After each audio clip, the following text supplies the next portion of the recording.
D? Yeah, man. Well, turn it up, man. Let's just go in and, like, kill all the orcs, right? They're the bad guys, who gives a shit? We just hack and slash and we loot their dead bodies, right? Hack and slash, kill them all, you know, conquer the infidels. Boy, that campaign sounds like a barrel of fun, doesn't it? Somebody who's opening a refrigerator and leaning in, right, is the language of a woman. Somebody who's opening their refrigerator and being cut off halfway through that lean is the voice of like a mermaid or a siren, right?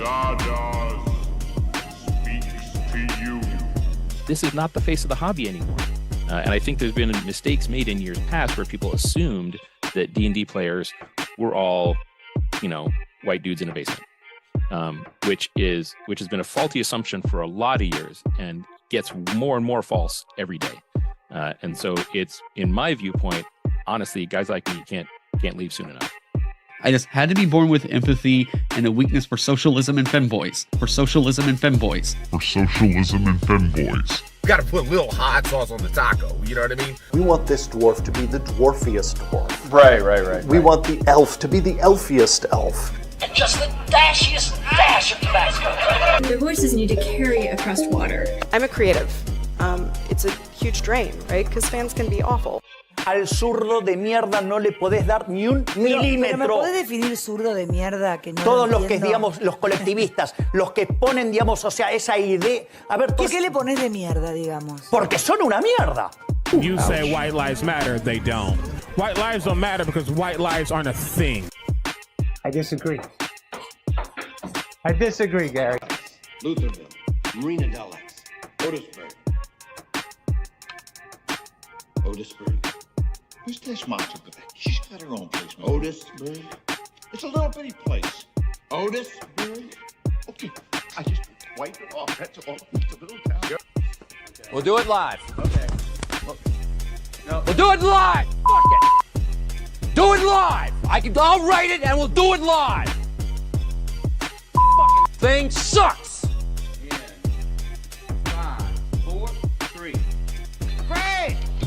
Great sandwich. Thank you. I enjoyed having you here. You're a very good co-host. Man, your sinewy muscles are just ripped. And look how your gleaming sweat just comes off your golden body. And the women are just looking the same. And all of them want Double D.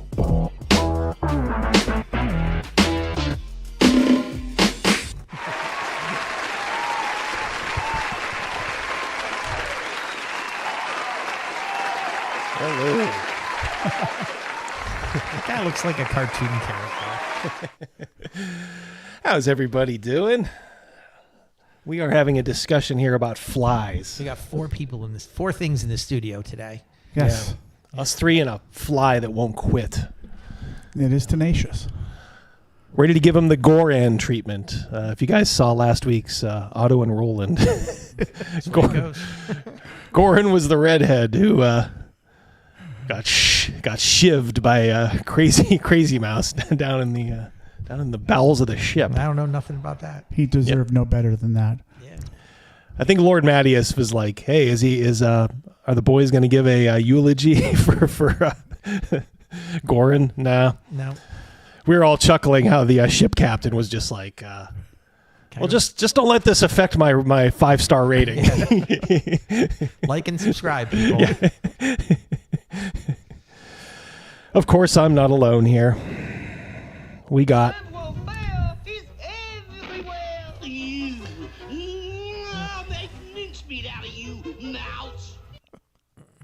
Hola.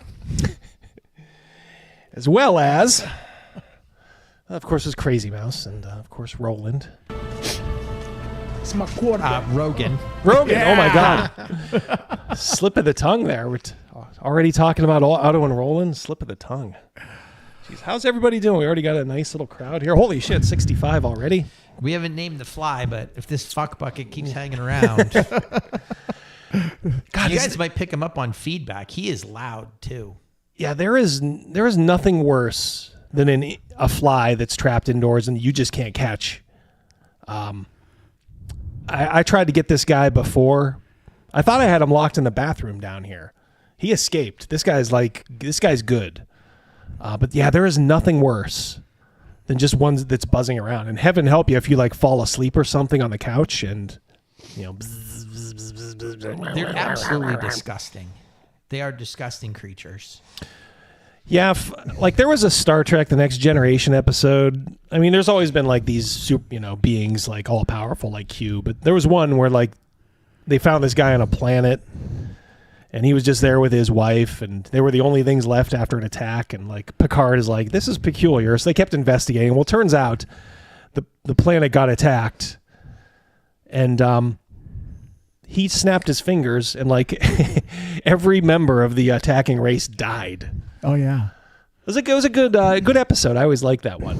And he had created, his wife died too, but he had recreated her. Like, so he was like dancing with like a shadow almost. But if I had that power, like snap, I would kill all flies. At least it's not a rat. We have a rat at work that's eating through Tupperware to get food. Wow. Holy shit.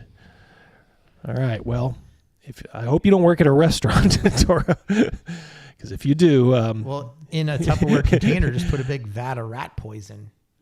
Oh, yeah. There you go. Put some Lucky Charms in there and some rat poison, and then he'll take care of himself. Yeah. Please make sure you note that container, though, if you do that. We'll have a 9 to 5 episode. Remember that one? When they poisoned Dabney Coleman? Dabney Coleman, yeah. Dora Lee. Turned into a rooster to hen in one shot. Torres says he won't eat it. Damn. Yeah, Cal recognizes the episode. He did. The race was a husnock. The guy who played that actor also played Commissioner Kennesaw Mountain Landis in the movie 8 Men Out. He was a pretty good actor. Good episode. Which character in 8 Men Out? He was the new commissioner who they gave all the power to towards the end. The old timer. Yeah. Yep. Kennesaw Mountain. That guy had a fly swatter in that scene. Yes, he did. Yeah, we bring it home, people. Yeah. Full circle. That's at our production meeting. How can we work in a fly, 8 Men Out, and and Star Trek all in one day? Well, holy smoke! We already got 73 here. So I tell you what, I'm gonna go over. These guys are badass. They are. Oh yeah, of course. Oh, look at that. A little preview of later. O&R. Not yet, though. Remember in 2016 at the Seawolf Stadium, remember they had Cowboy Monkey Rodeo? Yeah, he travels around, or at least he fantastic. did. Yeah. Oh, that dude was great. He's a great show. Yeah. But if we could train these flies. Yeah. They're still disgusting, though. So Crazymouse the fly trainer. I don't even know if I want to. They're so nasty. Ever been at a picnic, go to grab some food and realize there's these little light-colored specks all over the meat? I'm telling you. They land on dog shit, and then they freaking go and land on your cheeseburgers. Like, I don't eat outside. Like, none of that stuff. Like Snake Oil Sean saying, he used to work at a buffet by a racetrack. Flies all day long. All over. Yep. That's why I'm a little leery about buffets. Snake Oil, our family grew up around racetracks and racehorses as well. So, yeah, racing season. We have a nice racetrack around here. Racetrack season starts in May. Mid-May, yeah. Although our casino just has totally mismanaged that freaking track. Yep. Down to 3 days a week now, but it's a great track. The one out near Fairview, it was all the time. Commodore Downs was the name of it. And we used to own racehorses there. And then we owned 2 there and then 4 in Louisville. So big time. Yep. Grew up around all this stuff. I remember I put money on Sulu. We were watching Crazymouse's brother's horse. Yep. We had to go to the OTB to watch it play or race. Yeah. Yep. Yeah. This is before we had our real track. Then we won, and then we all went to Eden Park to celebrate. Yep. When we were younger, we always knew it was a special day in our house if we got to go grocery shopping and shopping for new clothes because one of our horses would have won. And I remember, I would have been like 5 or 6 years old for this. I remember going to like Hills or Kmart, one of the two, and getting a special shirt with like a blue number 6 on it because Yeah. Horse won. Yeah. The horses back then, yeah. No. Remember I remember like the uniforms you used to get, or like at Kmart, or like those places like that. They were like almost like regulation, but like not quite. Like I remember looking for football shirts, for like when we used to play Sandlot. Yeah. And, I'd be like, let me see if I can get something close to a Miami uniform. And they used to have like some mesh in there and stuff like that. Because like the mid '80s, like the jerseys weren't as prominent as you might think. No, it's hard to find. Which I'm sure these guys care an awful lot about. I know. They're like, get to the show and this lady get the fuck getting out! fired, Come on, right? Double D. We're losing talk interest. About Cindy Williams from Yeah. Laverne and Shirley. Schlemiel, Schlemazel. I thought she died. She did. And Well, she got fired. This is Cynthia Williams. Not Cynthia. Not Cindy. Yeah, not Cindy. Cynthia Williams, Wizards of the Coast president, stepped down today. News on the march. That's right. So let's take a look here.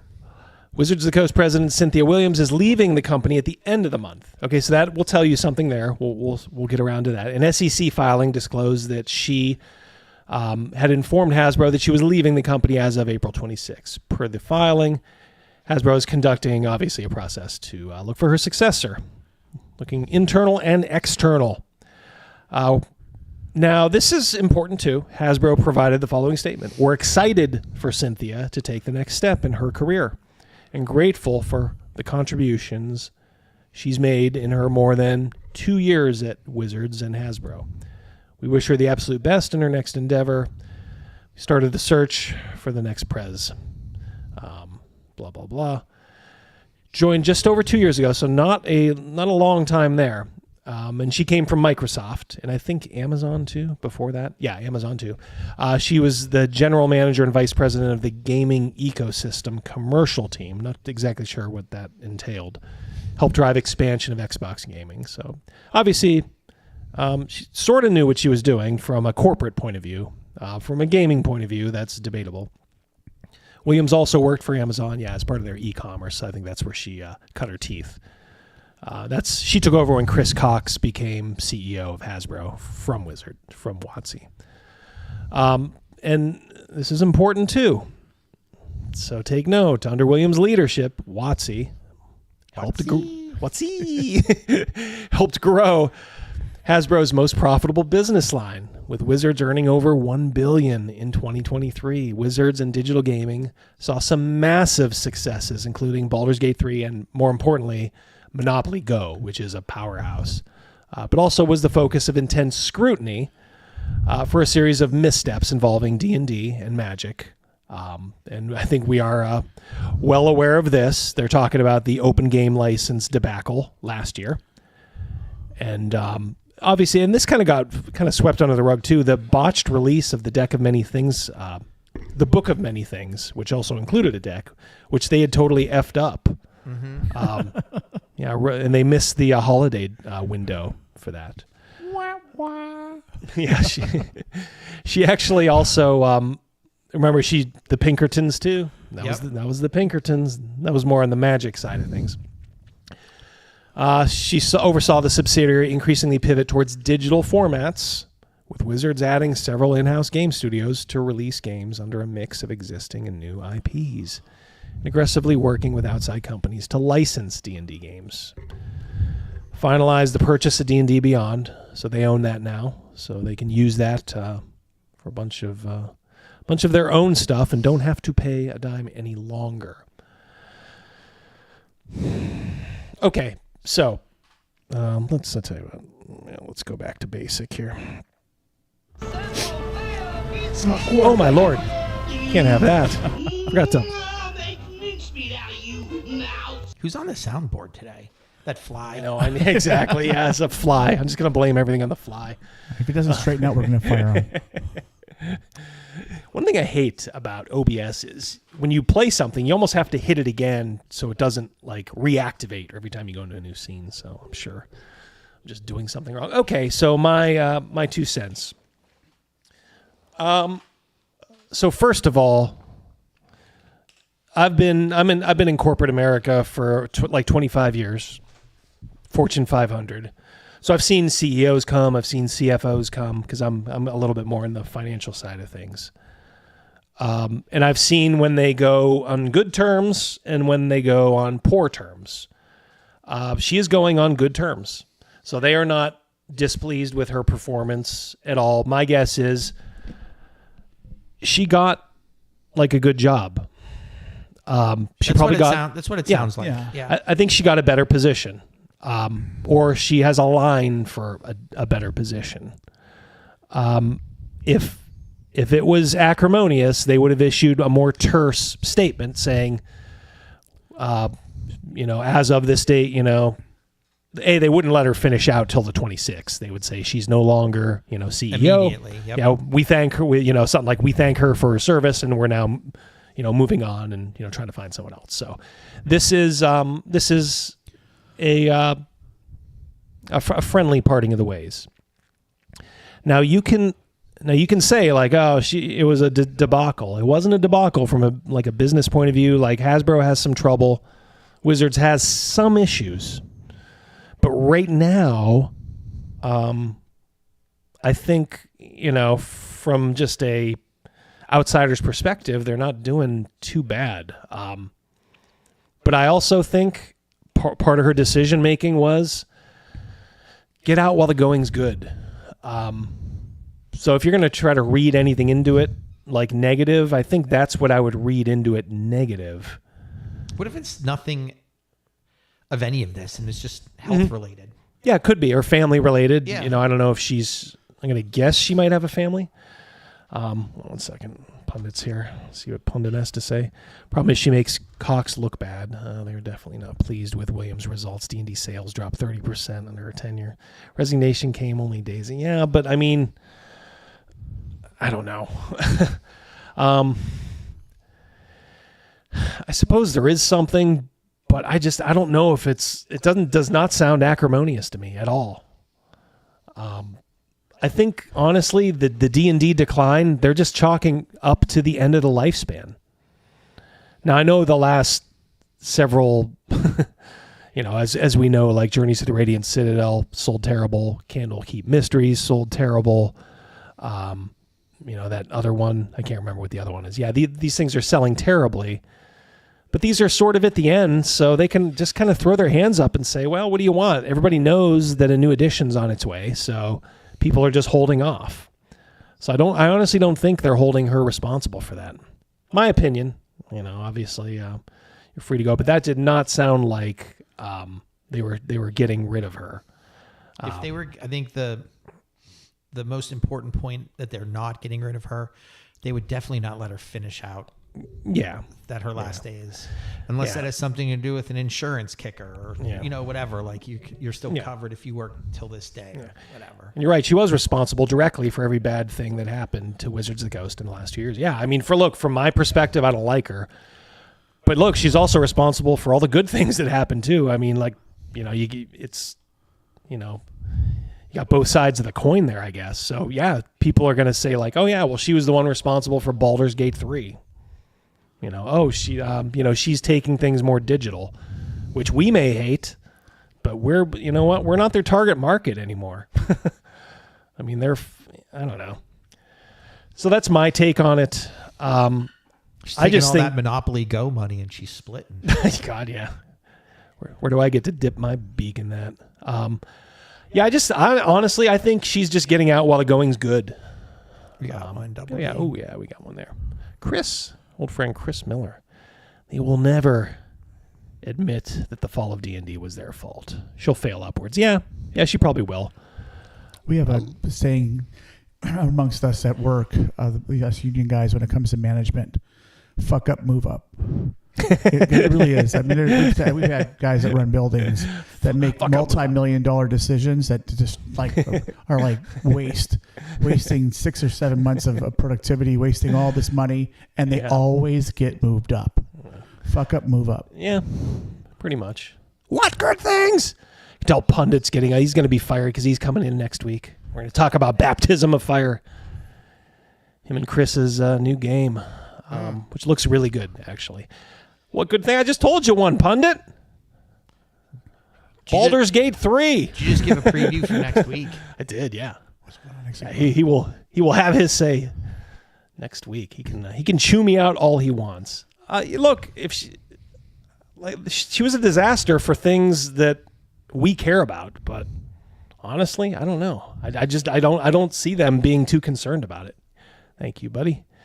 Hey, Jeff from Denkar, old friend Cynthia or Lorraine.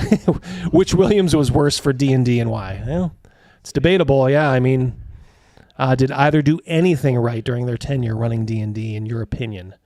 Like from our point of view, no. No, she didn't. Cynthia didn't do anything right. Lorraine did some good stuff. She was kind of there when like second edition, all those pretty cool. Man, these are hopping in so. I know, yeah. This mouse isn't working too good. Yeah, well, I can. Yeah, I can't even get it unless we're fighting over control. No, we're not. We're not. I wasn't even touching it. Yeah. Hold on, now let me clear that. Let me clear it first. Yeah, go ahead. Yeah. Ooh, look who's here. There we go. F up, move up sounds like city work.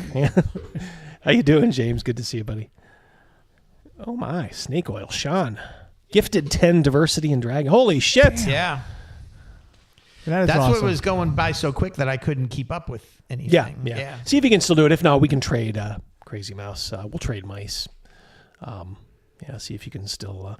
You know what? I think here. Let's pass that down there, Rogan. Maybe that's part of it. Not having a good mouse pad. Fuck up, move up. Just came into play. That dum-dum can't work a mouse, and his name's Mouse.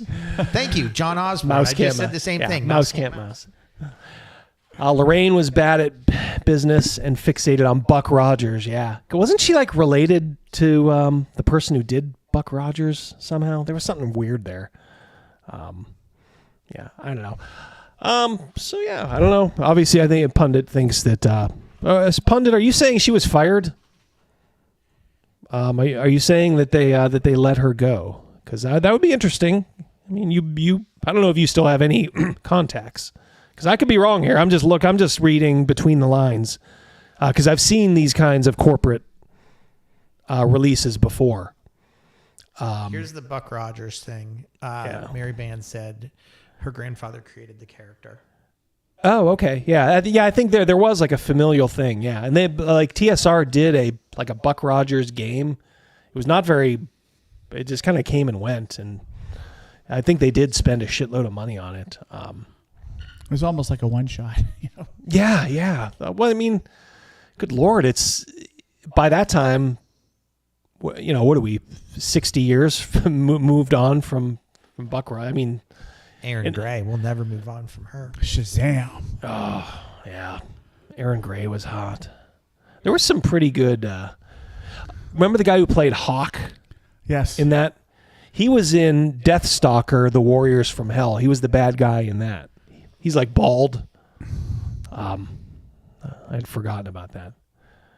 Yeah, trying to read some of these. Didn't that... what's his name? Character actor... who's in all those Rob Zombie movies? Oh, what is his name? In Buck Rogers? No, well, I believe he was in. Wasn't he in Buck Rogers? He played what the Emperor or something like that. Like Michael Ansara? Oh, the guy who was in Star Trek? No, his name is. We're probably talking about two things. Deathstalker 2 Rules, says Snake Oil Sean. Thank you again, Snake Oil Sean, for those gifted memberships. Awesome. That was beautiful. Thank you.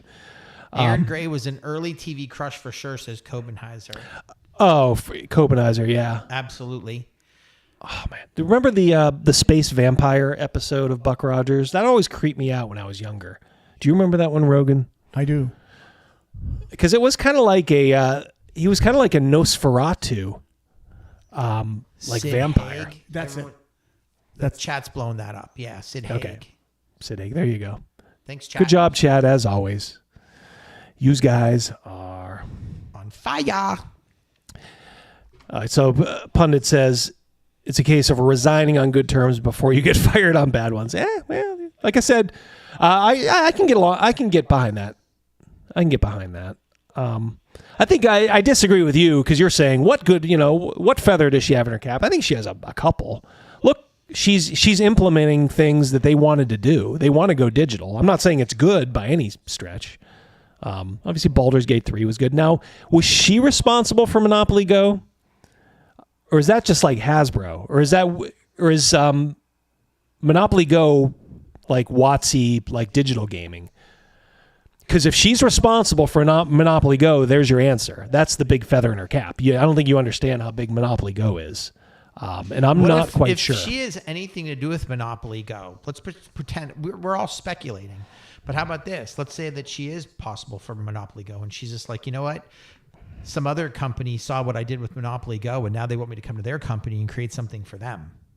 Yeah, that could be too. Yeah, there's look when you're sort of in this line. I mean, you're always, of course, looking for ways to like yank her down, and she's she's got a lot of karma coming for essentially destroying D&D as a game. Now, as a brand, as a lifestyle brand, as a moneymaker, I don't know.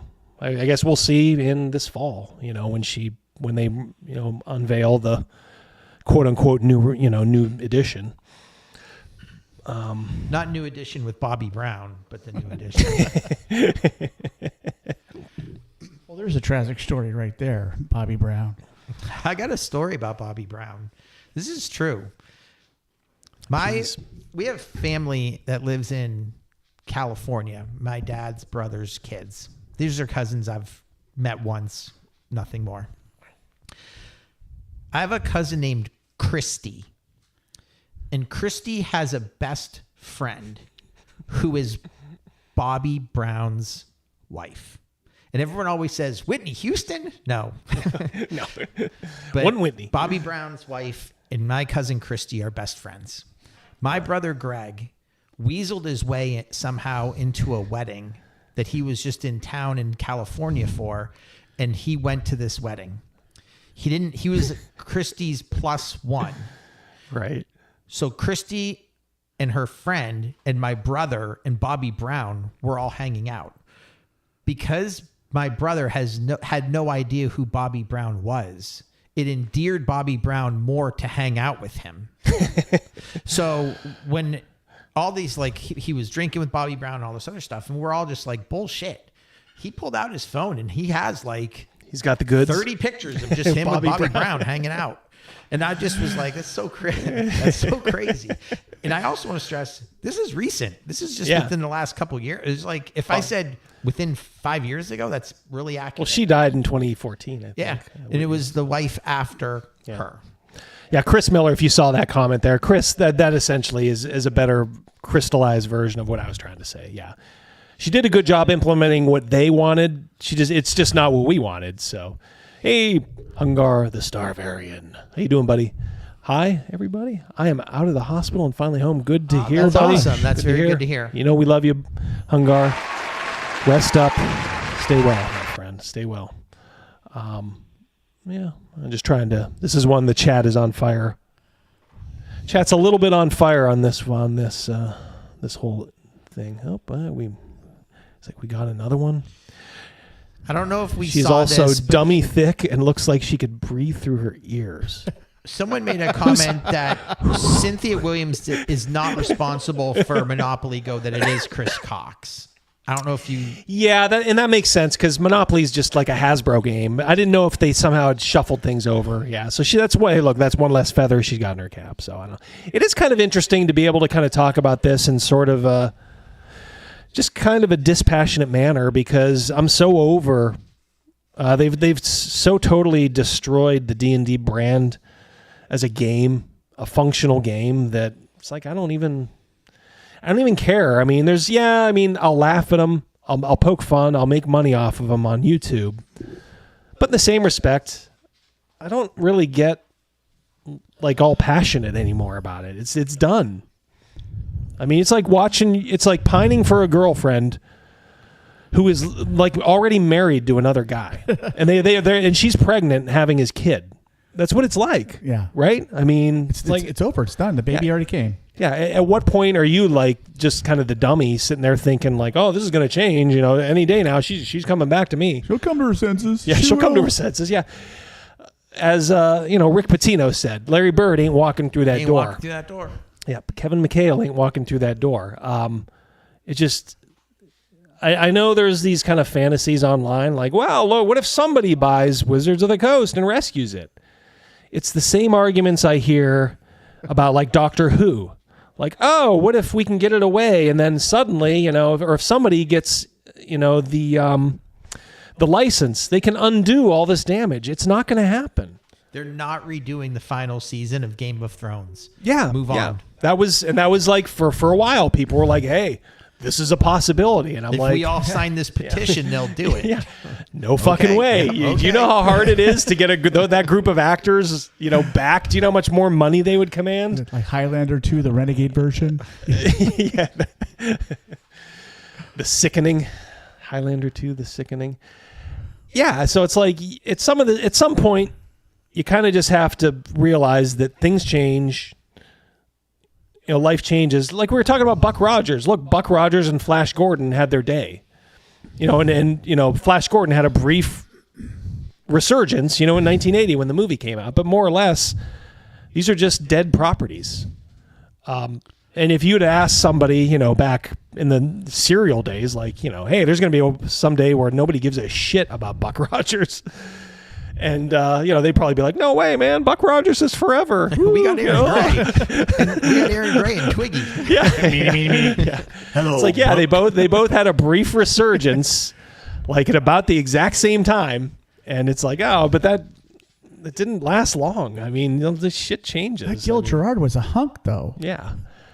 Flash. It's been making the rounds, Jeff, on I have Sling TV, and one of the channels is just replaying it ad nauseum. So Mrs. D and I watched it last night. What a great movie. Apparently, Sam Jones, Flash Gordon, he got into it with Dino De Laurentiis before the end of the movie. So he didn't even come back for some of the post-production. So I think that's why his voice may sound funny in some scenes, because I think they had to have somebody like dub his voice, if I'm not mistaken. And that, of course, and because he was so at odds with Dino De Laurentiis, like they were talking for a while, like, oh, let's do a Flash Gordon sequel. No, he couldn't. He didn't want to be part of it. So, which sucks, because what the fuck else did Sam Jones do? Yeah, he didn't do shit. He torpedoed his potential career. Yeah, swallow your pride. I mean, I know Dino De Laurentiis is probably a cocksucker Remember Swan from the Warriors? I don't know the actor's name, but he said, Warriors opened a lot of doors for me, which Xanadu quickly closed. yeah, it's like, yeah, pretty much. Like Terry Garr, in which we brought up, one of our friends, actually was Gavin, was bringing up Terry Garr in our text chain. Mm-hmm. And she was smart enough, she did a Star Trek episode in the 60s, Assignment Earth, I believe, with Gary Seven. It was supposed to be like a spin-off for like almost like a semi-pilot for like a new show. Obviously didn't work. But apparently she either Gene Roddenberry, like there was rumors that he told her she had to shorten her skirt, and her skirt was really short to begin with. Yeah, that picture that he sent. Yeah, it's like really short. So especially for that day. Yeah. I mean, I know they were kind of coming on the scene, but this is like a coochie cutter. Yeah. That's how short it would have been. So I wouldn't blame her for being like, no, like it probably wouldn't have even passed like the censors. Yeah, so she was probably pissed at Rod, and of course, as we know, Roddenberry was like really. I think he was pretty handsy on set. Yeah, exactly. But I think part of it too was she realized like how confining that could be. So she pretty much went her whole career after that, never acknowledging she did it, refused to talk about it. I respect that. Williams failed at what she said she would do. Give it up, Pundit. Jeez. You'll be on next Lord. week. Yeah. Do a video. Hold on 1 second. I put that up again. I want to see. You can scream at me next week, buddy. I can't think of anything she did as opposed to just continuing to happen on her watch, which actually made WotC money. Baldur's Gate 3. That was hers, right? I don't know. But like I said, she implemented what I think from a strategic point of view they wanted to do. They want digital stuff. They don't want to make books anymore. So if you have a CEO that like lays the groundwork for that, and the groundwork is already laid. Now she's sort of the fall guy. It's what they wanted. I'm not saying it's right. I'm just saying it's what they wanted. Yeah, Chris Miller, you assume her goal was to make money. Yeah, she fucked up. But she fucked up in ways, I don't know, that we are probably just really overly concerned with. And like I said, to just let it go, guys. It's gone. It ain't coming back. Good, you can throw that up. Snake oil, yeah. Is it still jumping on you? Yeah, gotcha. Yeah, it's like it took a second to recognize it. Yeah, we got this. I'm blaming the fucking fly. I'm blaming the fly. Terry Garr was great in Young Frankenstein. Yeah, she was. She's a good Mr. Mom, right? Yeah. Oh, yep. Yeah, Mr. Mom. What the hell else? She was always I don't want to say hot, but very attractive, like in her own way. Sure, she was. Yeah. As a MILF. Yeah, for sure. Yeah, the mom next door. She aged gracefully, I think, pretty much. OSR forever. Yeah, Joe, absolutely. It's like there's just so many guys. Just D&D's not lost. I mean, we switched over to Dragonslayer. Look, that's D&D. It's just an older version. Just this whole Wizards of the Coast thing. We're hung up on the fact that they own a name, and that is it. It is a completely sort of. It's just kind of a blown out game. You know, it's like one of these women with like a 300 body count. It just totally. The game's just blown out, used up, done. Pundit says she didn't do Baldur's Gate 3. It predates her by 5 years. All right. Well, she gets to take credit for it, I guess. I don't know. Pundit gets on these things where he just goes ballistic. Great Goldworm says she was your friend's hot mom. Oh, yes. Yeah, Terry Garr. Like Stacy's mom has got it going on. Remember that song? Fountains of Wayne? Fuck yeah. Yep, absolutely. Well, Pundit, he'll be on next week. You can... Who else we got next week, Double D? I believe it's only Pundit right now. We'll see if anybody... No flies? No, yeah, maybe not. We'll see maybe if Chris wants to pop on. I remember I worked at a grocery store in cutting fresh fruit. And someone, for some dumbass reason, threw like a piece of cantaloupe down this drain, which didn't have a garbage disposal, so we couldn't get it out properly. Right. So it attracted some fruit flies. We ended up getting the fruit flies, but I remember this girl named Lacey was like, "Oh, if you want to get rid of fruit flies, you just poke a hole in this thing, and it's like a vinegar solution, blah, blah, blah." We came back the next day. We did it overnight. We came back the next day, and there was like 19 times more fruit flies than there was before. Oh, Jesus. And it was like, did we hear you correctly? If you want fruit fly multiplier? Do you want more fruit flies? This is the way to do it. Thank you, Lacey. So that vinegar is like fruit fly. It was this red wine vinegar. It loved it even more. I don't know. All right, 1 second here. Oh, there it is. Okay. All right. So we can go back to that in a little bit. But I guess the final thing is that she's moving on. And it is right. She will sort of kind of fail upwards. I don't know. Well, we'll see where she ends up. It's kind of like head coaches in the NFL. You can F up, your team can go 4-12 or whatever, 4-13 these days. All you have to do sometimes is spend 1 year as an assistant somewhere, and then boom, you're back in the rotation. So exactly. Even if it is deemed that she screwed up, she'll be CEO somewhere because she's be a defensive coordinator for some other team with a great defense. And then, boom, she's gone. Back up to the C-suite. Because she's a woman in corporate America, and they don't get rid of them very easily. I mean, unless you commit like an actual crime, they're not gonna. They ain't gonna mess with that. All right, I will need control here for a little bit, Crazymouse. All right, so one of the other big things. Dun dun dun. All right, so the reason I picked this is the Daily Mail. I like the advertisement stuff on the side better. That's what actually I was looking at. Oh, Look yeah. at those cups. This is the Daily Mail, one of the it's a tabloid site from Great Britain. But this just kind of shows that this has sort of made the mainstream. That's why I wanted to like grab this. So you have to avoid all the like flashing glitz and glamour from. Didn't work. First thing I looked at was those cups on sale. Ooh, pretty blue. Yeah. Crazymouse is checking out Owanda, whatever the fuck that is. Sign up and get rewarded. What is that? Ooh, crypto Kraken. can do it all day. And Kraken. See what crypto can be. All right, there you go, guys. It's WokeHammer. GW engulfed in gender row. Love these Brits. With fans after it said Warhammer Squadron that was previously thought of as men only has, quote unquote, always had females. We were always at war with East Asia. Don't you guys know? A quote unquote woke gender row has broken out among GW fantasy fans after women were added to an army squadron for the first time.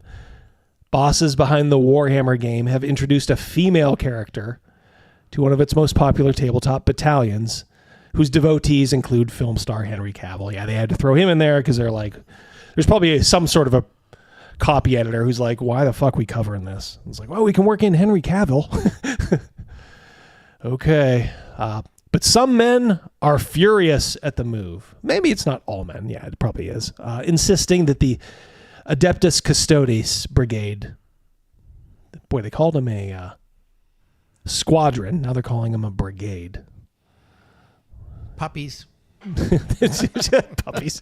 Tell how much this means to Crazymouse. All we need is some video on kittens. Does that fill your bingo card? All right, so some men are furious. The brigade, we'll just say the Adeptus Custodes has always been male, and any changes should have been done differently. The company was directly questioned on X, formerly Twitter, by a follower asking, why did you make female Custodes?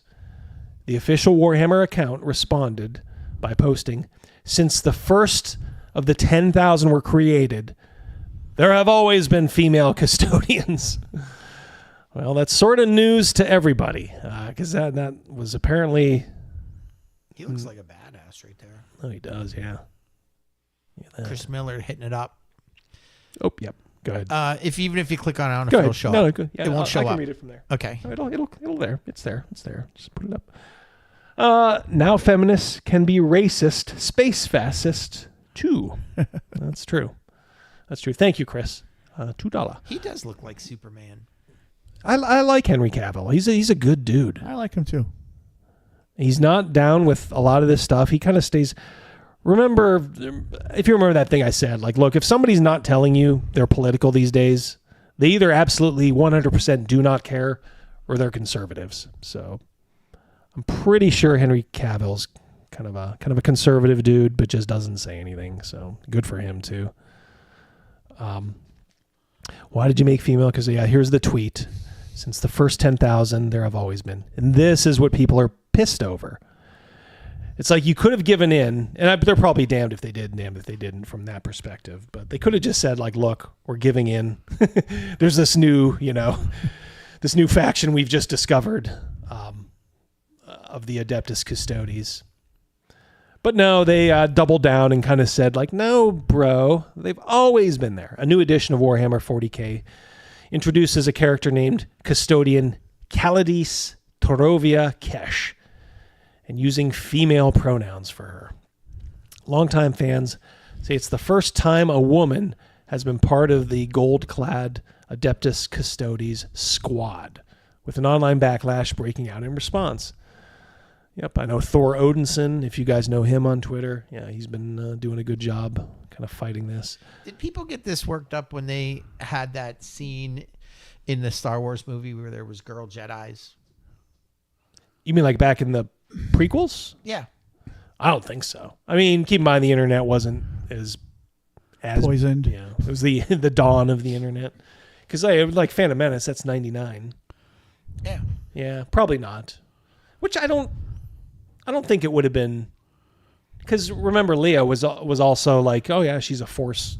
She's a force, she's a force. But like, user, just remember in that scene in the gladiator arena where they're fighting, and then it gets into Attack of the Clones. Yeah. There was like a bunch of female Jedi. Yeah, that's the first time you saw him in combat. I think in a lot of the literature, the books that came out from various authors, I think there were some, some characters in there. Yeah, I don't think people had a problem. I know I didn't. I mean, to me, it's right. fine. Who It's cares? fine. Yeah, I didn't care about that. All right, so long time to say the first time a woman's been part of the Gold Cloud, blah, blah, blah. Fan site WarGamer discussed the controversy in a post which described how there had been nearly 3 decades of Warhammer 40k books and short stories only featuring male presenting custodian guards. Why are you saying male presenting? You should just say male custodian guards. Whoever wrote this is soft. Soft like pancakes. Yeah. Flapjack. It went on to say the introduction of a canonically female member of the Custodians is being seen by fans as a conscious narrative shift on GW's part. I think they're right. Another Twitter user asked GW whether more female members would be added. To be told, we'll just have to wait and see. Is that a threat? You got one. Yep. I'll put it up. Electric Dreams. That 5 means I think it's his 5th time he's donated. Yep. Yes. Thank you. Electric Dreams, $2. New to your content. Great work. Thank you so much. Thank you. Very much appreciated. And underneath it says there was his 5th super chat on a live stream, not just ours, but overall. Yeah. There you go. Welcome. Yes, it's kind of a veiled threat there. We'll just have to wait and see. There's a backlash online from some fans on that. Well, it isn't just some fans. There's a lot of pissed off fans because they don't like being jerked around, and I kind of don't blame them. You know, you might have thought I was being a little too soft on Cynthia. I'm not going to be soft on GW here because they kind of F this one up royally. Mark Kern. Oh, yeah, that's Grims on Twitter. World of Warcraft developer. He's a good dude. Accused GW of gender flipping characters for woke points.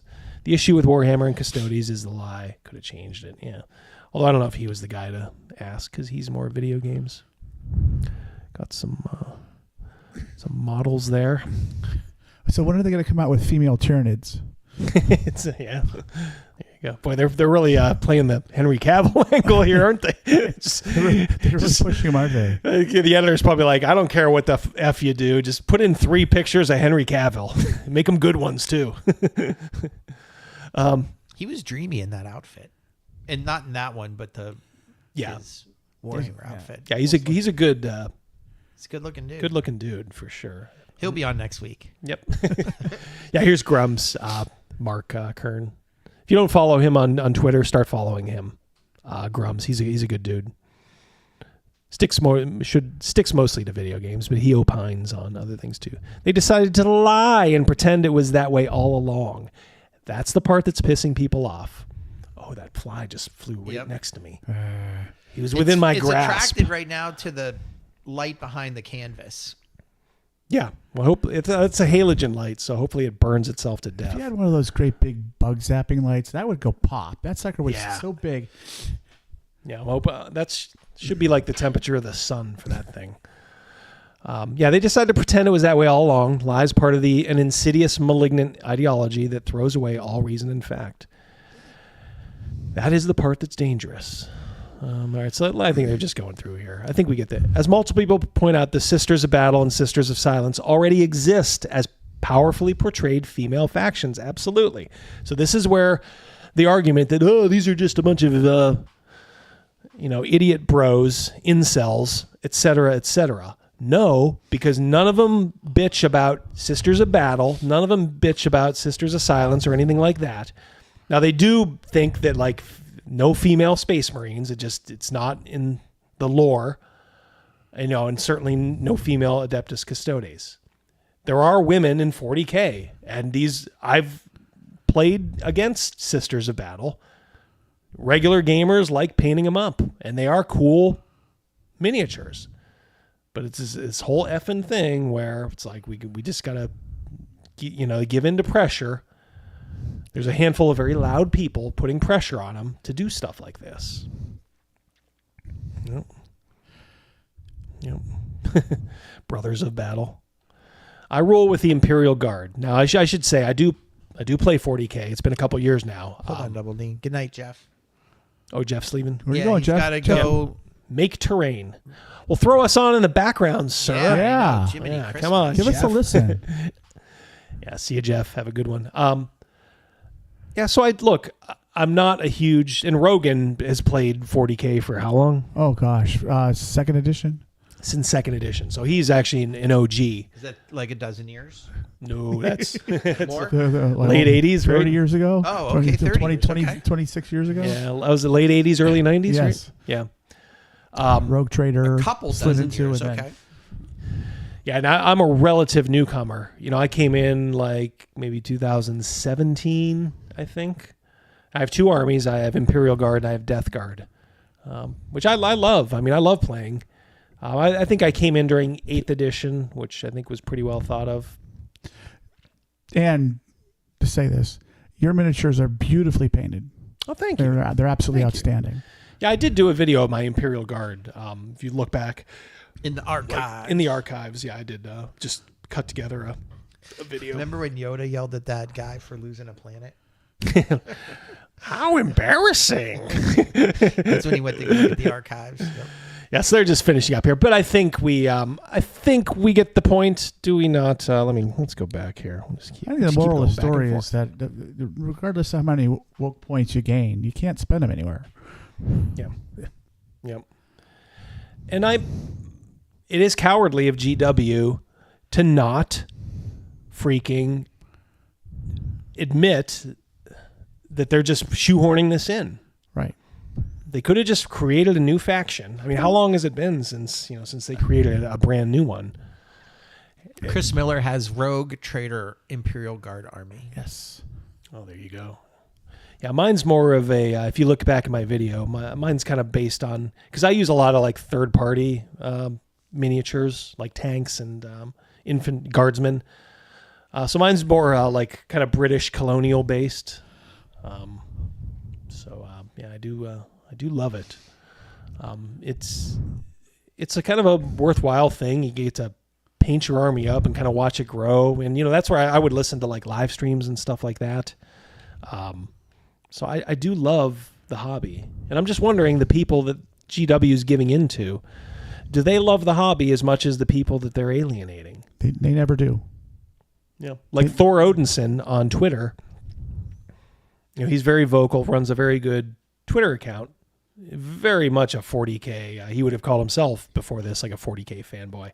And he's just showing, here, I'll show you what I'm giving up. And he showed like all his purchases. I mean, he could have taken a vacation for what he was showing. He's like, oh yeah, this is just the last, recent purchases of mine. I mean, it's like thousands. Oh gosh. Yeah. So it's like, well, okay. And he's already like tweeting out like, here's how you 3D print. GW doesn't realize like, there's these things called 3D printers, and some of the miniatures you get are every bit as good as the stuff GW produces.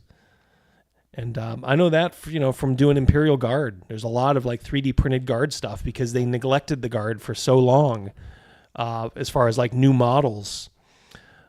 So there's these beautiful like resin guardsmen out there. It's a new world, and maybe they're overplaying their hand a little bit. If they're trying to drive away the core. And the only thing you won't be able to do with a resin printed, you might not be able to participate in official tournaments. Who cares? I mean, you go to your local shop, play a local tournament, or have a local friendly. Nobody's going to care. Or if they do, then you kind of realize. There was a guy way back in the day thinking about this whole female squad stuff. Didn't come to our store. He went over to the Wesleyville store.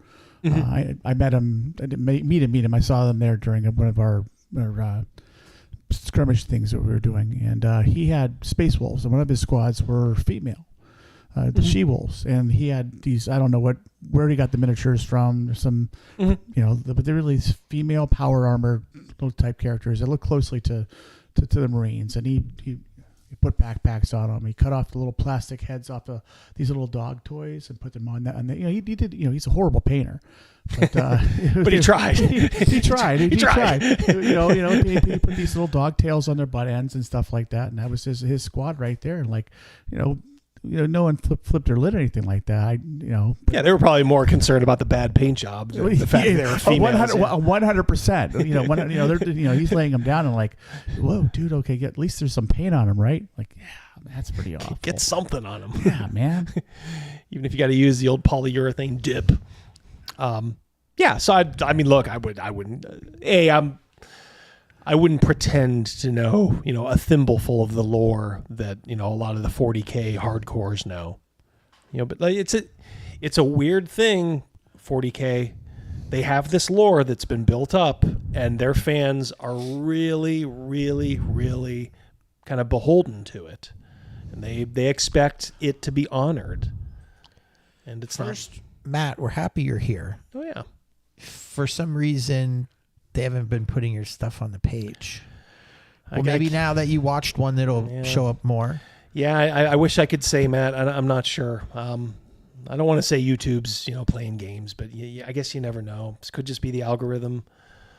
Not sure. Chris, $2. I bet they bring back the Rainbow Marines faction. Yeah. It's probably a good guess. Here's the thing. There's a handful of transgender 40K. I don't even know if they're players or not. They paint up their armies and then they show them off. But then they just go and they insult all these old school fans. Like, you're just an incel, blah, blah, blah. And so they fight back and forth. And I think GW just kind of sees this and is like, ooh, how many of these do we really have? Sounds like an antique car show. I have an original antique car and I take it to Sonic in their parking lot and look at these young whippersnappers with their new fancy cars, Yeah. Yeah. That ain't a classic. So it's like, I think everybody would be fine with female models or whatever, but what they're really hung up on is the rewriting of something that was considered quote unquote canon. Yeah. It's what it comes down to. And then they stepped in it. And from what I hear about GW, I mean, they won't back down on this. They're kind of going. They may be going a little slower than Wizards of the Coast, but they're going that same direction. It's just kind of weird because 40K is such a unique hobby. Yeah, you buy stuff, but then you got to put it together and paint it, and that takes discipline. It takes money. I don't know if the people that they're catering to have that discipline or money. Because trust me, not just discipline and money, Double D, but the time and the generation. They're watching their life 30 seconds at a time. Yeah. On a TikTok or a YouTube short. So it's not. Well, you have to be. It's not instant gratification. Yeah, exactly. I got to paint this. Oh my Let me tell you something. If you got, and I've had to face this, you have 30 guardsmen in front of you, and you've just started painting the first 2, and you're trying to do a decent job. So it's taking roughly about an hour for each one, even if you're doing kind of with the contrast paints and stuff like that. I'd be lying if, by the time you get to about 15 or 16, your mind isn't kind of looking for excuses to just drop out and be like, do I really need to do this? And that's when you do have to be like, no, I'm going to get this done because I want my army to look professional. I want people to go ooh and ah over it. And I have had people do that. It's not the best painted army, but it's completely painted. It's, highlighted, it's shadowed, it's highlighted. It's got a very workmanlike professional paint job on my stuff. They're beautiful. Yeah, it'll do. It'll do. But to get there, trust me, it's you not only need to have skill, but you need to have the wherewithal, and it's not for everybody. And to find people that will just support you like they do with GW. I mean, we always make fun of them, like these Great Workshop. Great Workshop. Yeah. And it's like, good luck finding replacements for them, because these people may be on your bandwagon right now, but when the next shiny thing comes, or when they deem like Warhammer conquered, it's like, all right, well, let's go do another hobby. Because that's all they do. They're like locusts. They come in, they infest, and then they kind of lose interest. And then they kind of move on a little. They leave like a occupying force, but because it's already conquered. It's kind of like D&D right now. I mean, there's no fight back really. I mean, I remember when I think they switched over to 3rd edition. They put out a whole new series of codexes and stuff like that, and but like they took away like all the flavor, all the cool stories. I had a buddy of mine did Spaceworks, and I read through his codex one day, and it was hilarious. I mean, that codex was absolutely outstanding. It was a riot and violent and vicious. And, the story from the perspective of the orcs was amazing. But then boom, the next edition like wiped out all of that lore, just kind of like just washed it all away. Yeah, that's and that's the hardcores kind of bit their lip and were like, okay, we'll put up with having a new edition literally every 3 or 4 years, because that's what they do. GW they don't mess around. Their money is in selling rule books, models, yes, but also rule books and codexes. And even though they don't update the codexes as much as the rule book, never understood that, how they could have like codexes like straddle like different editions of the game where they change the rules. Right. I don't know. As a newcomer in 6 or 7 years They're ago, like socks, one size fits all. Yeah, pretty much. You're left interpreting some of this stuff. So does this work with the new rules? How does this work? So they'll release like these, kind of like, stopgap measures. But they released the Assassin's Codex, and like 2 or 3 weeks later, boom, new edition, useless. Yep. Yeah, Overkill Joe, they crucified Commissar Gamza for 3D models, but he's still hanging on. Yeah. Did you watch his video the other day, Joe? He was talking about his Odyssey. If you like Commissar Gamza, he released a video. He's a YouTuber and a GW YouTuber, and he does a lot with like 3D printing now. He's barely on YouTube now, but he was just detailing how he got kicked out of this house he was renting with his wife by like a family member, and just this 4-month odyssey, going to Florida, sleeping in cars, finally settling on, living in Idaho, trying to buy a house with cash, but not being able to. So they're like literally in a Walmart parking lot, like in the middle of winter, like this past winter in January when it was like freezing. Like he took a screenshot, or a picture that was like -19 out, and he's like, yeah, we had the car going. Like it was like this whole odyssey. So it was kind of funny. I like Commissar Gamza. Endeavor to persevere. Yeah, and all along, and I'm like, this dude's pretty based for one. So I'm like, he kept talking like, oh, and I got this not like fibromyalgia, it's like this neuropathy on my leg. So I kept wondering, like, is Gamza gonna like hit people up for money?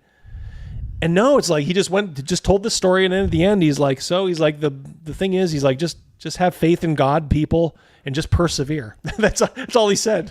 And I'm sure, he obviously wants people to support, his Patreon and all that stuff, but he wasn't asking anything for that. He was just kind of like, this is why you haven't seen me in literally like a half year. This is what we've been doing. This guy wasn't like the dirt farmer that we knew. God, yeah. GoFundMe, trouble paying bills. My husband's hurting. He's got a hangnail. He's a good man. God, that guy. Send us your money. Loser that guy was. Yep. Yeah, exactly. Chris Miller, absolutely. Yeah, I kind of felt this way with 8th edition. I kind of came in, maybe it was like in the middle or tail of 8th. So by the time I got going and starting to play a little regularly, it's like, yeah, 9th edition's coming out. Like, oh, okay. I guess I'm on this ride now. Yeah. Boom. That's the story for a lot of people, and we'll see if it holds. All right. We only came up for water there, guys. Back to the grind. Here we go again. All right, so real quick, and then we'll do the critical role thing.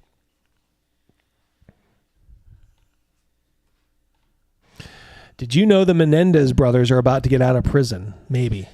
We called my my nephews in Indiana, the Menendez. Yes. They were on that arc. they were on that arc. Yeah, thankfully they're not. Thankfully they're not. I'm not convinced they're not off that arc. Straight. So I don't know if you guys remember, like, I'm sure a lot of you do, but like, yeah, this was like huge. There they are. Yeah, the Menendez brothers. Holy Eric shit. and Lyle, I believe. Yeah, Lyle and Eric. Yep, Eric and Lyle. Behind bars more than 3 decades for the 89. If you'd have told me, like, oh yeah, they did that in 89, I'd have been like, nah, are you kidding me? But yeah, apparently, and I'm not going to read the whole thing, but they had a hung jury in the one trial, and then the prosecution really went after them about, like, kind of like downplaying their abuse, kind of like almost like belittling it. Like, oh yeah, they said they had abuse at the hands of their parents. And I guess the jury, wasn't buying it from the Menendez. So they were in jail for murder 1, like first degree. And they have since said, like, yes, we did kill our parents. Because I guess what they did is they killed their parents, and then they went on like a bender, did they not? Yeah, with the party, yes. In fact, I'm gonna stop this for a second. There's a very famous Crazymouse will chuckle at this if you don't already know. Crazymouse, they were featured in a bit of sports paraphernalia. Oh boy. Yeah, I think I remember what you're gonna. I think I know what you're gonna show. Mark Jackson's card. Yep. Yes. Oh, wow. Which I actually, first off, I know I have that card. I could not produce it immediately, but I know I have that. Worth something. Yeah. Definitely worth. You should look into selling it while they're in the news and like looking to get out. That might be the time to sell. I believe that was after they killed their parents, but before they were arrested. Mm-hmm. That's that party phase. Yeah. Which movie was that where Ben Stiller made fun of him? What the hell was that? Well, the one in the hat right there looks guilty already. The way he's looking at the camera. Yep, that's them sitting courtside. That card, Injun Joe said that card's worth a mint. Nothing's worth nothing until someone actually buys it from you. Yeah, this is true. Yeah, so I guess what they're saying is that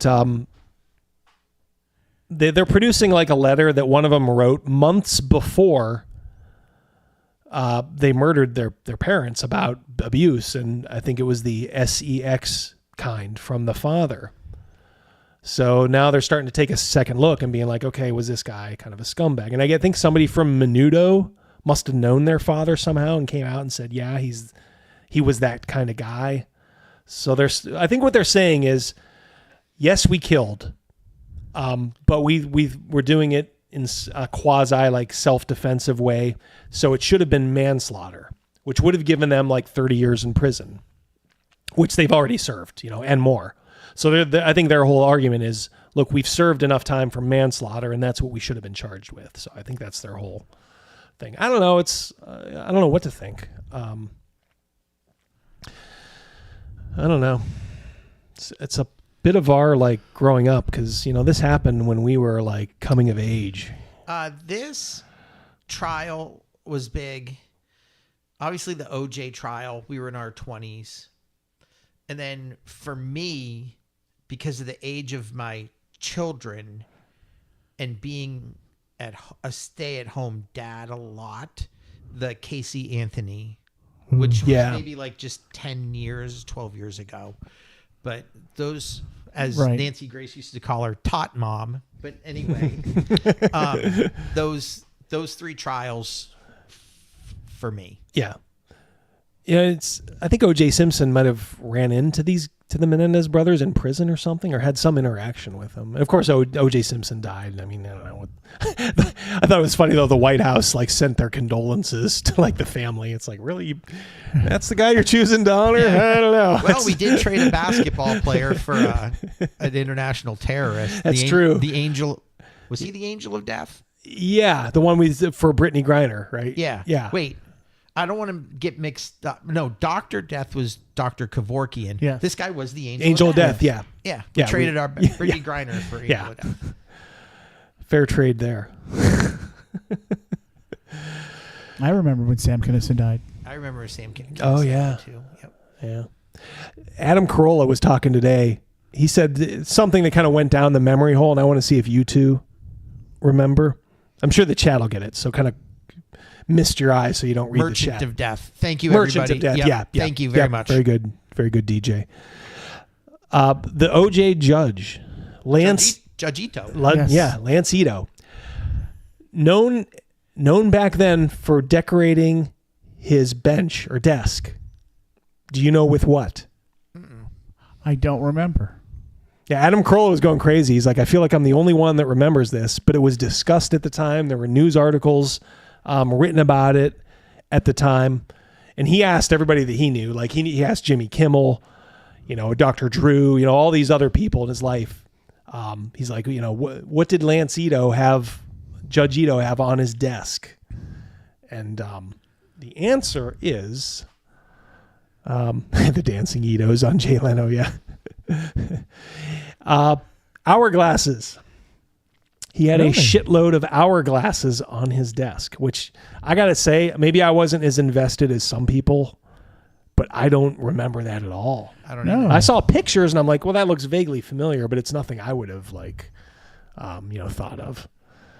But yeah, hourglasses all over. All right. All right. So we're going to do the Critical Role thing now. But first of all, I don't know a lot about Critical Role, so we'll see what happens with the Menendez brothers. Okay. Stay tuned. Critical Role. They're in campaign 3. Quote unquote, Bell's Hells. That's the name of it. God, I hate that name. It's Bell's Hells. It's lazy. Cutesy, stupid, lazy. Yeah. These are the players, the actors. Laura Bailey, she's been there forever. I at least know that much. Talesian Jaffe, Ashley Johnson, Liam O'Brien, Marisha Ray. Getting a little thick, Marisha Ray. That's Matt Mercer's wife now. Sam Riegel. Well, Travis Willingham. I know Travis Willingham is well thought of. But Sam Riegel playing an Erematon. Huh? What is this? What have you done? I need to refresh that. What is that? The fly. I blame the fly again. Here we go. Did you see that? Yeah. Was somebody sending us messages? I think we're getting hacked. Am I getting hacked? Sorry, the video error played. Erematon. Huh? Iron Man? I guess. That's how they roll in their D&D. Mixing a little sci-fi into it, I guess. I don't know. Isn't that a fancy way of saying Warforged? Yeah, pretty much. That's probably their inspiration. Erematon? Yeah, pretty much. The name of the character is Fresh Cut Grass.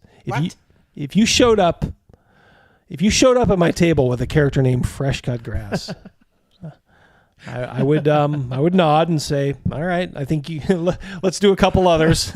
Let's do a couple other takes. You got anything else? Yeah. What else you got? And Nixit says hacked by critters. Absolutely, Nixit. Hacked by critters.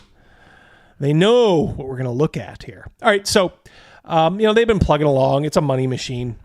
Good Lord, I mean, like their main sponsor is NordVPN, which like sponsors everything.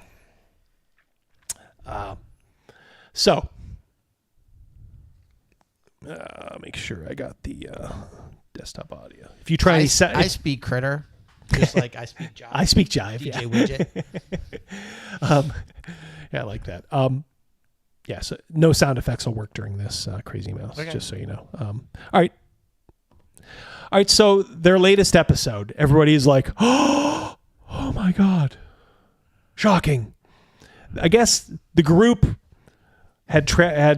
was engaged in a tussle with like one of the big bad guys that they're fighting, and the situation was grim. Something you guys probably can. Oh yeah. You guys know a little bit about. So, all right, we'll let it go a little bit here. It hits. Okay. I have some sort of shield. Do you have shields? I don't. Do I? Do you? That is going to be Clerics don't 11 have points of slashing damage. So top right is the robot.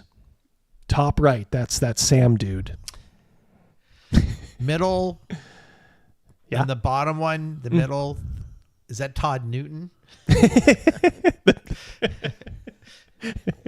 See if anybody gets that. Double D needs a VPN. Exactly, Pundit. All right, let's. And 2 points of force damage. Oh my god. I will cast at my highest level left, Guiding Bolt at level 4 on myself, straight through the orb portal glass thing, and I will aim it at my heart, and I will trigger a nuclear reaction. I will trigger a nuclear reaction. I played a nuclear psychiatrist in a James Bond movie. I get to. I made a few edits to this. Okay, truth be told, I made a few edits. I had to jazz it up a little bit. So he is killing. He is Iron Man. Pretty much, yeah. Yeah, he is Iron Man. Good call, Crazymouse, as always. The man is very perceptive. He is killing himself. I don't think they've realized this yet, or they are just starting to realize it. The girl in the white and the one next to her are piecing it together. Yeah. The white that's Laura Bailey, right? And the one on the left is Marisha Ray. She's the she's the one who wears the pants in the Mercer family. They should call it the Ray family. So yeah, he's Roll with advantage. Wait, what? You got a what? He wants to blow up his core. Is he Blaze of Glory? Yeah. Are you Blaze of I'm Glory? Blaze of Glorying. That's 14 plus 11 to hit. No. So that hits. Yeah. Just hits. Yeah. It hits me. Oh, it hits you! It hits you! Yes. I guess now the others weren't paying attention. Yeah. When they said Blaze of Glory, I'm going to kill myself. Oh, it's you. You. A little slow on the draw there. Yeah, geez. The girl in the top middle, is she playing with a stuffed animal? Yes. Okay. Yeah, she will use it to hide what's to come. No. Okay. I am so mad at you right now. No. Two things. So mad at you. Two things. I'm so proud of you. Two things. One, do you want to reposition yourself? Because there is a blast radius. I would know what the blast radius is, so I would,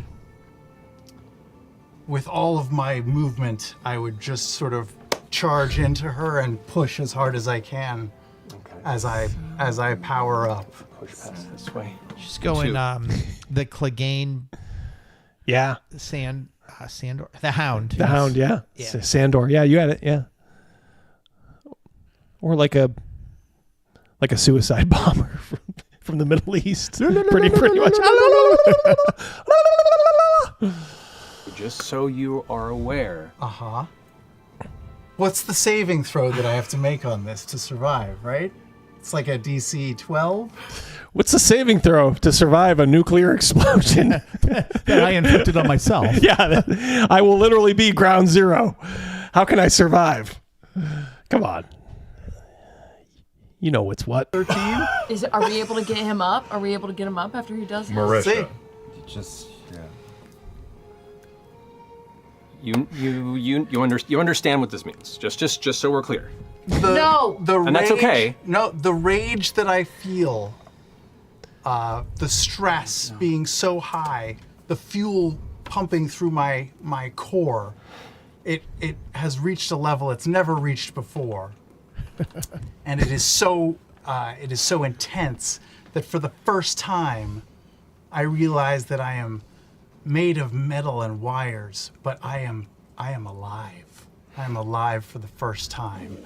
So I was this is a very hard clip to find, but he kept saying, I'm alive. I was going to put in the scene from Dune, Baron Harkonnen, I'm alive.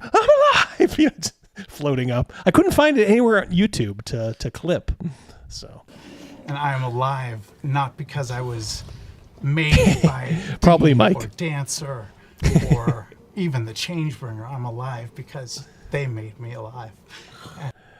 You're witnessing the final moments of fresh cut grass. You know, I will say this. he's trying to do something in character, like he's about to die anyway. Mm-hmm. So he's doing this to help the party, and he's given his like final speech, and these bird brain characters are all ruining his moment. Yeah.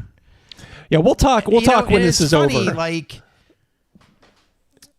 it doesn't happen at our table a lot, but it has happened at our table. Sure. And I think our table's done a great job to recognize the moment and just know when to shut up. Yeah. And that's part of why I gave you guys the heart lights. yeah, You know, just to kind of make sure there was no, if somebody, I give out these little light clickers, and I said, here's the inviolable law. Okay, if your character, if you kind of feel like, all right, you know, people are talking over me or tonight or whatever, I can't get a word in edgewise, you have the right, you know, and it's never been abused. Hell, it's barely been used lately. But you have the right at my table to click this light on, and then I will literally say, everybody shut the fuck up. Boom, you're on. What do you want to say? You know, if somebody, it's just somebody's way of saying like, okay, I got something I need to get out, or I have something important to say.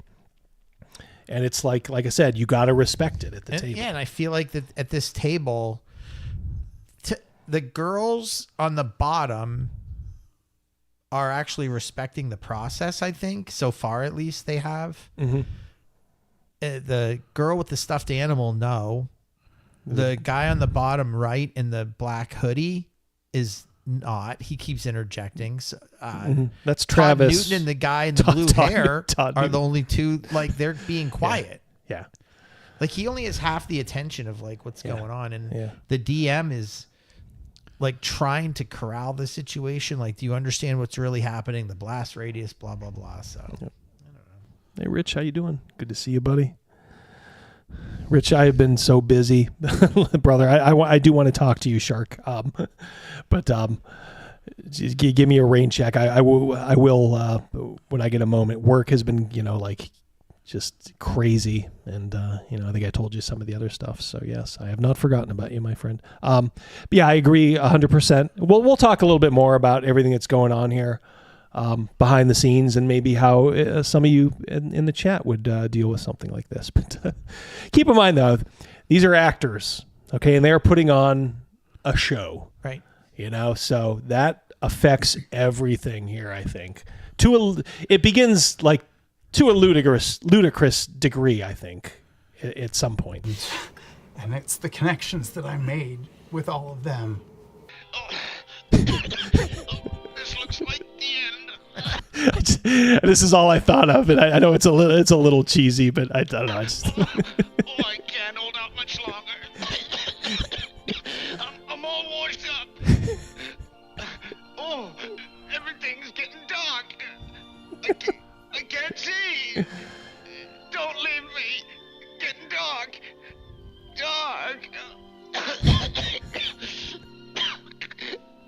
Goodbye, pal.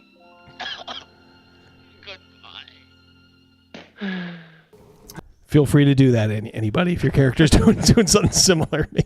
Same speech. Of joy, and I'm happy to do this because they saved my life, and I'll save theirs. Okay. Is Todd Newton crying? There's some real tears. He is. Matt Mercer in tears, which I think is wrong as a DM for a couple different reasons. You're depriving the characters of having that moment a little bit. If you're crying, you're supposed to be kind of above it all a little bit. You have to kind of be a little bit more neutral, I think. You know, now afterward you can be like, hey, that was really cool what you did. But this is getting a little too close to the players. Okay, you know what? Now I'm getting emotional. I'm a little verklempt. I knew you'd like that. Go ahead and roll some damage for me. Go ahead and... Do you have this? Do you know what? No, I don't know what this does. We're going for this on the spot. 10 die 20. Close. Nuclear damage? Go ahead and roll 20d8 for me, please. 20d8. 79. I cut out some there. Yeah, they all rolled. So, FCG, how do you want to do this?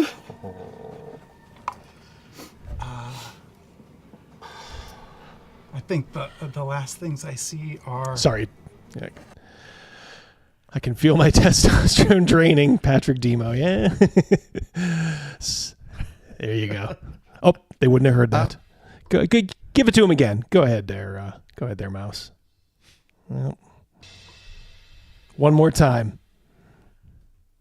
Third time's a charm. Thank you, Patrick. $2. Thank you. $2. Yes. All right. Yeah, so it's a good pause there. That is a grown man crying over somebody's imaginary character. Well, maybe this 79 damage that they're all about to take maybe kills them all. Do you think we'd be so lucky? I want to save them. He's his own TPK. Bertrand and Dorian and Frida and I don't remember all your names. Yes. And those of you that I've forgotten, it's like and the guy that just showed up, and I haven't gotten to know It's like him an yet. Oscar speech. and I just feel Crazymouse, you and I. And some connections are made with wires, and some are made with blood, and some are made with bone, and some are made with wood. But they all matter. And I'll grab that after. Even in this dark, dark cave, they make every day a smiley day. Well, it's not exactly. So I just sign off and go. And I can't deny the fact that you like me. Right now, you like me.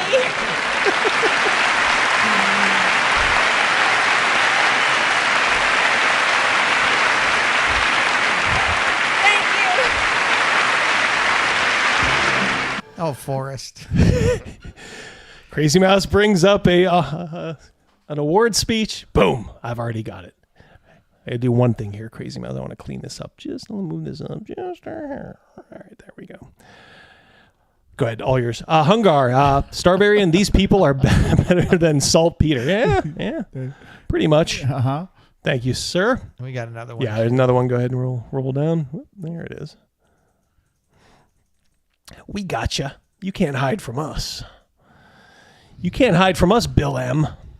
My hair is turning purple the longer this death scene lasts. The brighter the purple gets. Longer the death scene lasts, the brighter the purple gets. I mean, look at the dude on the end, top at the end.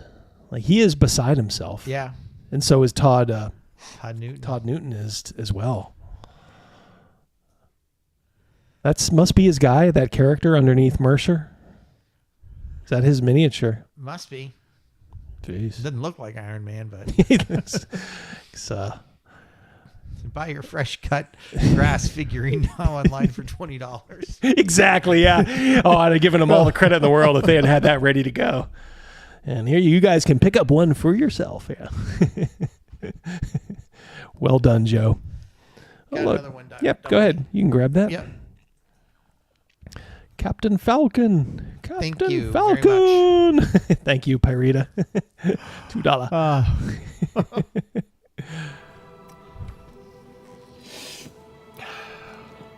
Oh, another one. Jeez. They're all coming in fast and furious now. Ay. This one's for tax implications. $4.99 instead of the $5. Yep. Just under the radar. IRS will not audit you if you do this, people. Just remember that.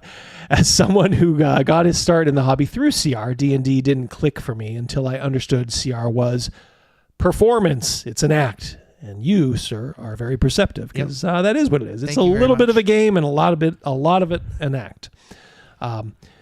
Is this Critical Role's way of showing solidarity with Palestine? Yes, as we already saw, Matt Mercer was in Bluesville because everything that's happening in Palestine. Oh, that was rich. That was funny because people are like, I'm a body. I'm not sure how how truthful it is, but they're like, I'm a body language expert. He's lying. Look at the way he's looking. And I'm like, probably. I mean, I just kind of know he's lying because he's he's just kind of a Hollywood douchebag. Yeah, Pundit says they donated $50K to Hamas. Yeah, they would call it like a relief fund, but as we all know, all that money just kind of goes straight to the effort. So let's continue. The red that's burning in FCG's eyes fades to a white, and a FCG towards all of you. As you see the Use an energy. acronym for him. Fresh cut grass, FCG. Oh, I don't blame the DM for doing that. FCG. Odahan, you see, notices this awkwardly and goes to pull, and you just grab her and hold her there before she even gets a chance to dart.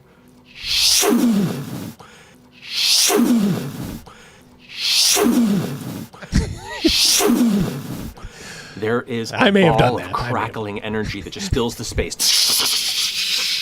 holding aloft and burning. Rocks around are being pulled into and incinerated, and there's a bit of a gravity tug in its direction. You all kind of catch yourself in this moment of disbelief before it stops, leaving a crater in the ground. The sound of fresh cut grass. Hundreds of small pieces of metal begin to sprinkle across the room. Magic sprinkles. The charred, lifeless body of Odahanthul is left there. Think about heroic sacrifice. Here's the speech from Matt to which again, think he's overstepping. This is all for performance here, because he's going to tell them what heroic sacrifice is all about. You're depriving your players of this. Yes, absolutely.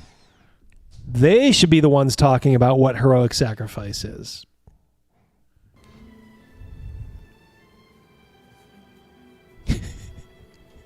It doesn't just give meaning to the person in the moment.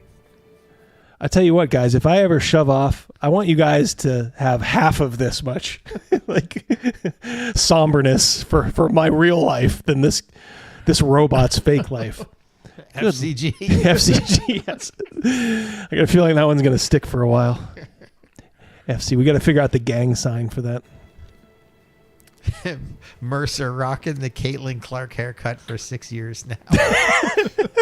Constant inspiration we have to carry with us. Buff up those eyebrows. Yeah, he'll be a dead ringer.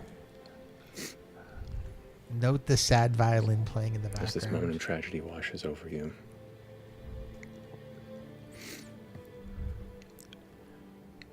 in ways that maybe some of you already knew, or are realizing right now.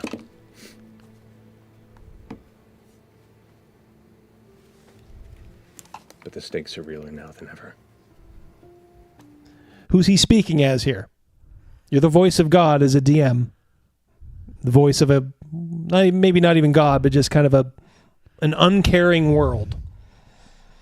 Now, you can give your players a chance, like we've had players die, or characters die, hopefully not players. You give them a chance to sound off on their own. Hungar, it sounded like he was edging somebody. Is that an FCG reference? Well done, Hungar. We've mentioned this before. I don't recall, unfortunately, whose death it was. I think it was my character's death. Your last one, Khan, right? Khan. Yeah. And Gavin busted out this thing from memory, this poem thing, and it was like, whoa, dude. Yeah, I remember that. It just wasn't 4 lines. It was like 6 paragraphs. Yeah.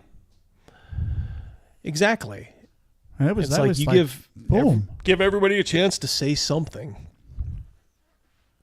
But he's kind of trampling all over that because he's believing his own hype that he is, America's DM. FCG's cleaning up. Do you see him like packing all this shit up? When was this night? Like, when did they play this? They do Thursdays, I think. Okay. Yeah, someone mentioned that he did it. So this was like last Thursday? He's probably got wants to go watch a game or something. Yeah. Oh, this guy. I need to smoke some FCG to enjoy this. Yeah, to me, this is a mistake. You know, oh, gee, far be it from your humble narrator here to say that the great Matt Mercer is making a mistake, but he is making a mistake. He shouldn't be saying all this. This is for them. And you got 7 actors here. And one stuffed animal. Yeah, one stuffed animal. Start acting. He is the leader of his own cult. Yeah. That is for sure. I am now seeing the Caitlin Clark thing more than ever. Yeah. Now you can't unsee it. Yeah. Now it's If his eyebrows were a little bushier, man.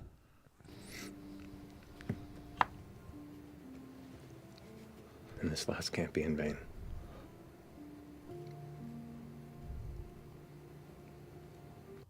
Speaking as who? Are you an NPC in the party? At the table, are they facing each other, or is it one long table? No, they're facing each other. Yeah, okay. Both sides of him. They're on. I thought it was like Hollywood Squares, where they were on top. They really were on top of each other. Right? Blom, blom. Ba-da-ba-ba-da. As the silence and numbness begins to subside, you can hear the distant sounds of shouting and soldiers and people coming. Without even kind of consciously thinking about it, you know you have to keep going.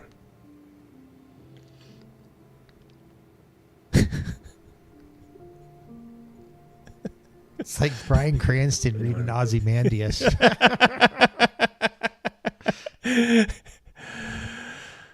Good Lord. I mean, I understand. I love it when these guys talk about our game out of the game, like they either text about it or, there's talk beforehand. Mouse and I were talking before, when he came here tonight, a little bit about the game and all that. So I love that stuff. It shows people are interested. But good Lord, you guys have had some pretty iconic characters, like Gil, Kez, Calvin, Eldred, Will. Yeah, Eldred, Will, absolutely. Yeah, and it's like, yes. Yeah, and it's like, man, we were like, oh man, this is a bummer. As a DM, I'm like, man, I wish this wouldn't have happened. But, in the same respect, like, look, it did happen. And it's because it did happen. And, you don't do shit like this, that it actually has longer term legs, I think. Sometimes writers of shows talk about how unpopular at the moment it is to kill off a main character. And then they'll say that they actually needed it to move the story forward or to give the main character his arc. And an example I'm using is from Sons of Anarchy. There was a beloved character named Opie. And on the show, Opie had a brutal death, but it was Kurt Sutter said that he needed to do that, even though how unpopular it was to create Jax, the main character, into more of like a monster. So there's reasons for it. Some actors request to get killed off because they want to do another project. And a good example of that was actually Hank from Breaking Bad. He wanted to be killed off because he wanted to go do something else. Yeah. But Opie is like a perfect example of like why they killed off Opie on Sons to elevate Jax a little bit more. And sometimes it's just done for the sake of just almost like the story universe, because I'm thinking of like Mad Men. Who was the gay guy? Sal? Was that his name? Yeah. Yeah. Remember, like he got like let go, like Don had to fire him. And then he went to the gay park and never was heard of again. Yeah. And Don was like, you people, just kind of like, cause you're like, oh, Don's pretty cool. And then you're like, whoa, geez, man, he's tearing into him. And I remember after that, people were like, will Sal come back this year? Will Sal come back this year? And it's like, no, he never did. No. He got shit canned. He's a gay man in the 60s. Guess what? You don't overcome that in the 60s. Yeah. He's done. Like he was done. And the way that this dude's yapping about this eulogy about fresh cut grass reminds me of that movie Batman with Robert Pattinson. If that dude would have just fucking walked a little bit faster, you could have taken 10 minutes off that fucking movie. If this guy would just speed up and not have so many damn pregnant pauses during this freaking speech. A little pep in your step there, Matt. Have any last moments here in this chamber before we move on. You've stolen them all. You stole everybody's thunder. Yeah. FCG died in vain. Yeah. FCG. Other fucked up people brought to consciousness. I imagine those of you that were down would be helped by your friends rather rapidly. I would find Orm and put a health potion in and then go to Ivaroa. I'm gonna go. Ivaroa is just like clutching her hands going up. I'm so sorry. Literally wiping away tears up there in the top middle. Well, everywhere. Todd Newton can't stop. Yeah, Todd Newton is like... these guys are great actors. What movies have they been in? Yeah. Yeah, right. Hey, it's the James Gang. Yes. DM James. Thank you very much. Yeah, thank you very much, buddy. It's by will alone I set my mind in motion. It's by the juice of Sappho that thoughts acquire speed. The lips acquire stains. The stains become a warning. It is by will alone I set my mind in motion. Sounds familiar. Yeah. Well done, amigo. Pain leads to suffering. Yeah. RPG Exile. All right, you can leave. Your character's dead, I know, Sam. he cleaned up a little while ago. He's trying to leave. You don't got to go home, but you got to go. Oh, boy. All right, we'll do a few more minutes, and then we'll wrap up. I'm gonna, since I was fairly close watching, I'm just gonna go over and just grab what is left of FCJ's body. 15. It's just a ton. Is there anything left? I want to go find the coin. I want to go find the coin. Oh gosh, yeah. The any shard. Is that the coin? The coin. They really are screwing themselves here a little bit. Because now whenever something bad happens in their personal life, you know, they... Like, let's say, like, one of their dogs die or something like that. And, you know, their spouse is like, you know, oh, I miss him so much. And they're just kind of like... They're not as, like, emotional as they should be. That person will always be able to say, like, oh, I know he's no fresh-cut grass. Think you could manage a few tears for this? But Spot passed away today. Yeah. I'm going in for my colonoscopy. I mean, how about a few tears for that? You were more upset about that damn imaginary robot. Yeah.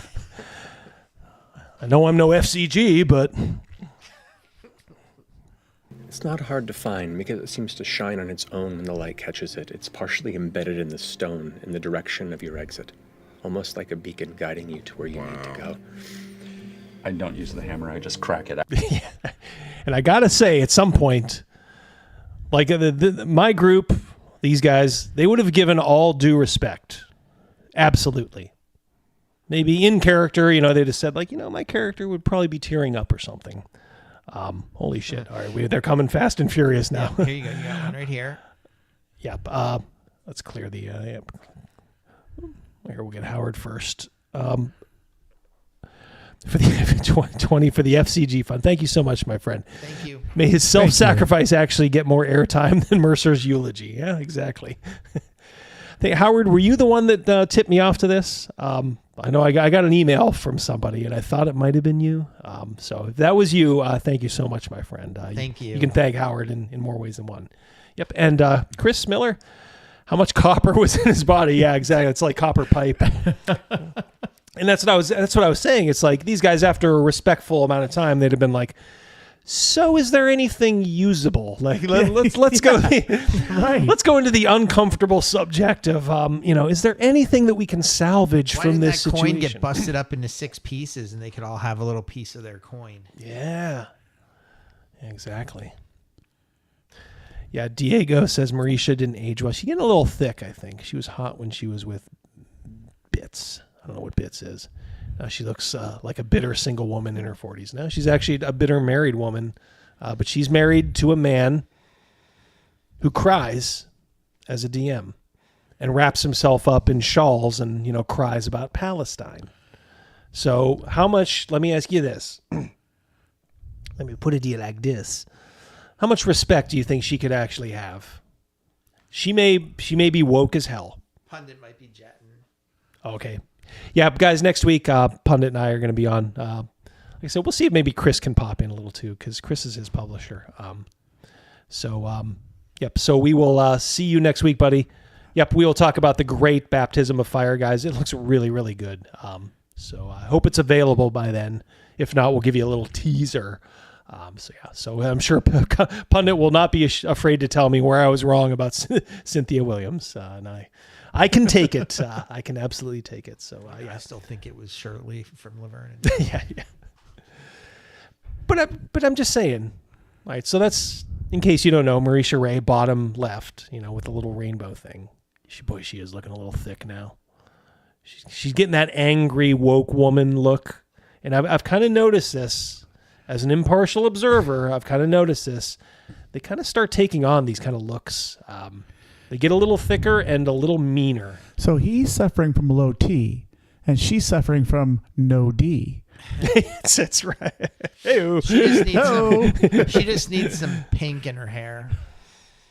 Yeah, which she's probably had before.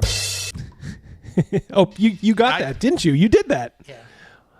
All right. I will not. Now that you know that, I will not mess with you. Good job. Well, there's a big note you left me. That's right. That's right. Yeah. Yes. And I think it rhymes and it's color coded and it rhymes. In fact, I think we can. I think we've plumbed these depths. I think that was great to watch for a lot of reasons. Certainly to fortify what is not good when it comes to being at the table, DMing or playing the game. Yep. It is performance art. We must remember. They're in this boat now. They kind of have to. They got to live with it. I just like the fact that we have a new name. FCG. One of the I'll say Stern's. What Stern would have done afterwards is go out and scratch the name and change the name and come back. I'm his robot friend. I'm his robot friend. Came off the same assembly line. Day old grass. Day old newspaper bird cage liner. Yeah.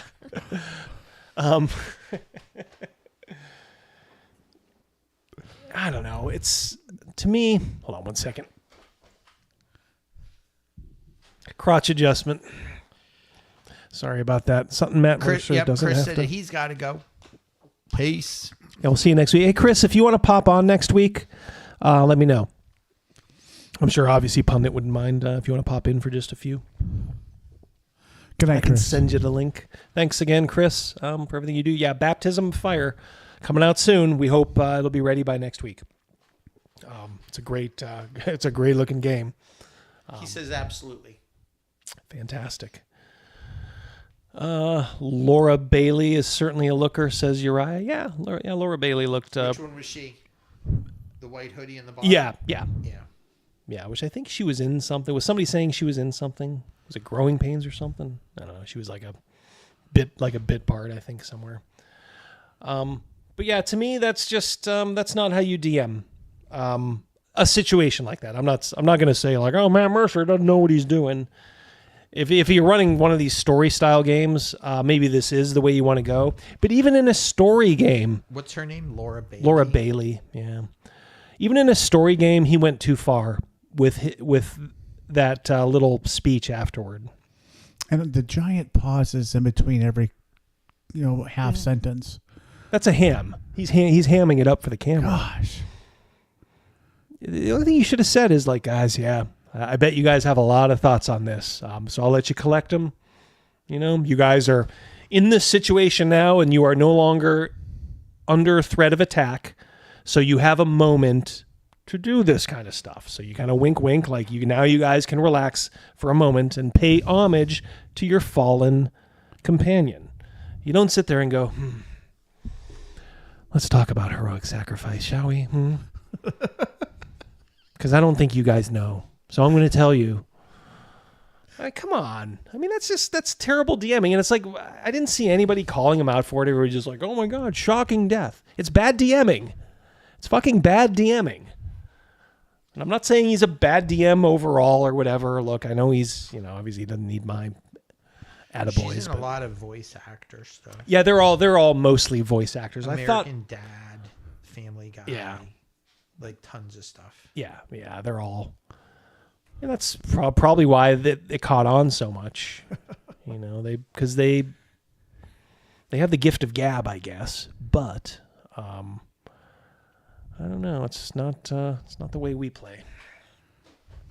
Well, he gets a lion's share of what's said, him being the DM.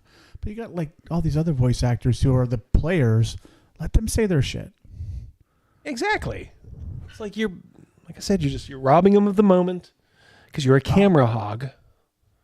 I know it's easy to kind of, if you're a bad DM, I don't want to say a bad DM, but like a DM like that, you don't talk as much. You shouldn't be talking that much. You should be listening and thinking things through and just reacting. Not giving speeches on what heroic sacrifice is. Hot Marisha, says Bill M. Get a little thick for me. I guarantee you, man. So I want to be a fly on the wall in the Mercer household for that, because I bet you she just woo, some of the dressings down that she probably inflicts upon him. Oh boy. Xavier, is there time to talk shit about Scott Garibay? Not this week. Let's give old Scotty a rest for a week, and maybe 2 weeks. Because we'll have Pundit on next week. We will do some O&R here in a moment. So we've been going for pretty much 2 hours. At a good clip. This was a nicely paced show, I think. It was. Yeah. I agree with that. Yeah. I concur. Yeah. Do you concur? I concur. I should have concurred. I should have concurred. I will third the motion. God, it's such a watchable movie. It is. I like it. Catch me if you can. If you didn't catch that, we were talking about. That's one of those lines we do. Obviously, you just saw. We do in our real life. Do you concur? Yes. Yes, I concur. Mercer's table is looking a little white, don't you think? Ooh, overkill, Joe. The joke's on them. One of them is actually almost Indian.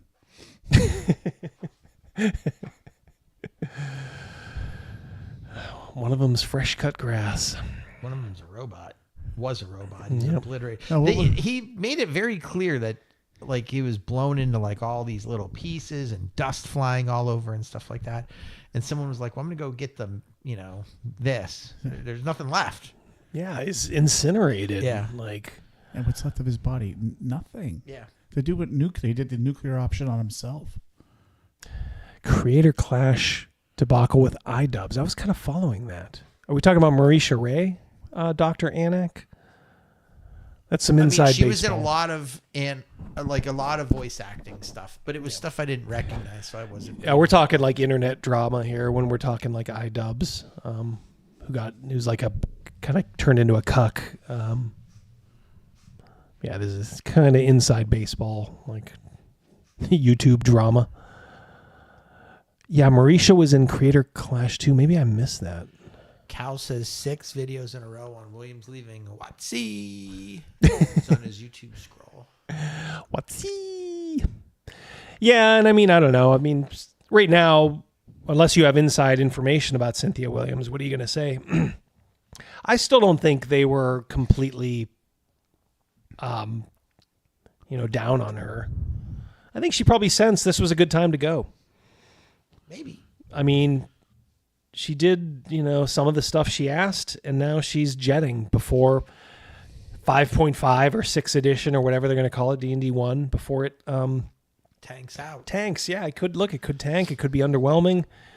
And then, the knives are going to be out. And if she has a better gig, can't blame her, if you're in that position, so... Yep. Cynthia Williams' family owned Buck Rogers, did they not? No, I think you're thinking of Lorraine Williams, Injun Joe. You're thinking of Laverne.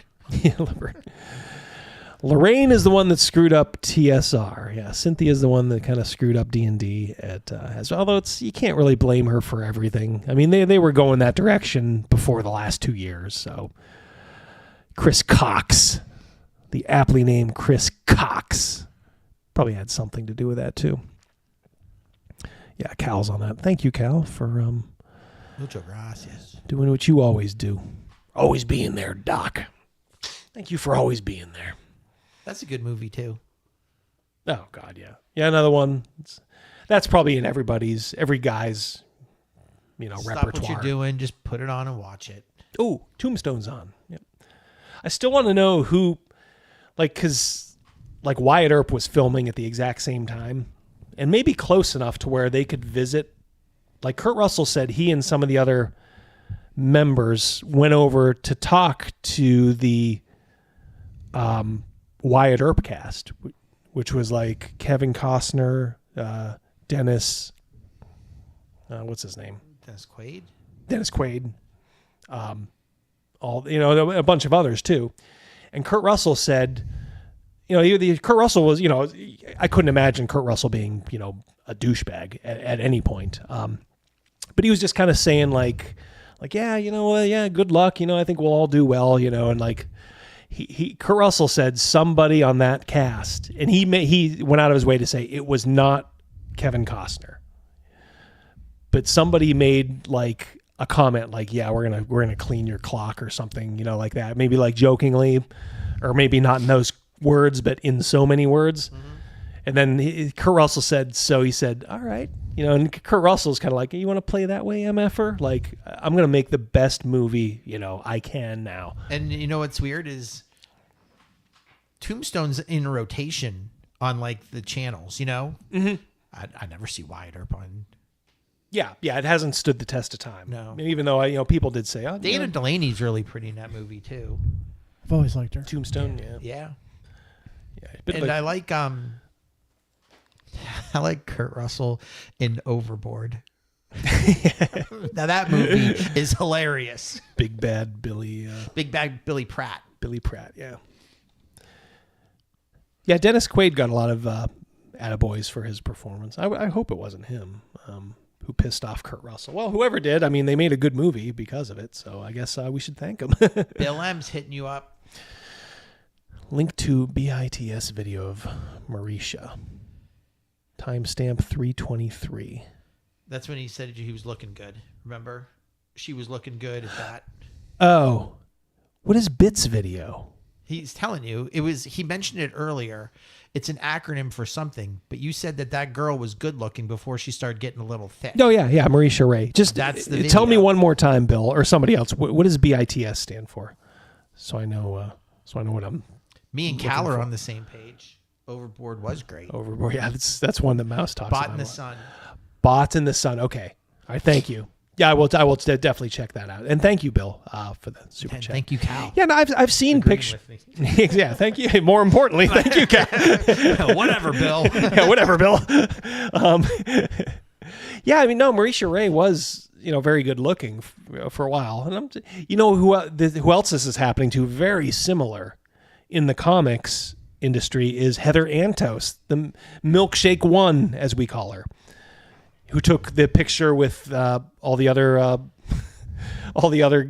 women at Marvel, who all the horny old men hired, to have just walk around the office, we're taking over comics. Mm-hmm. Well, Milkshake One has been drinking a lot of milkshakes lately, because if you saw a picture of Heather Antos at this latest convention, I drink your milkshake and I drink it up.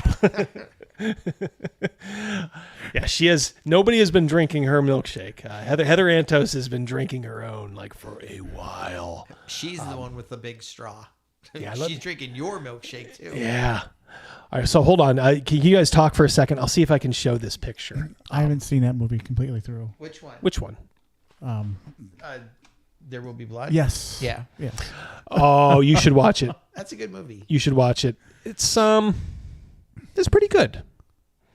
It's pretty good. I like the lead in that. We saw it at the theater, didn't we not? We did. Crazymouse? We were supposed to have a date with us, but he stood us up. Oh, yeah, that's right. Yeah, Gavin was supposed to Was supposed to watch. Oh, I didn't even get to Trevor Bauer. His second accuser is being charged with fraud. Yep. Didn't want to get too much into the sports ball because I know how much you guys like it. Sports ball. What's that? All right, where the heck is it? Bring it. Trying to find it. It was Ethan. There's the MMA fighter talking about. Oh, there she is. Milkshake 1. All right, so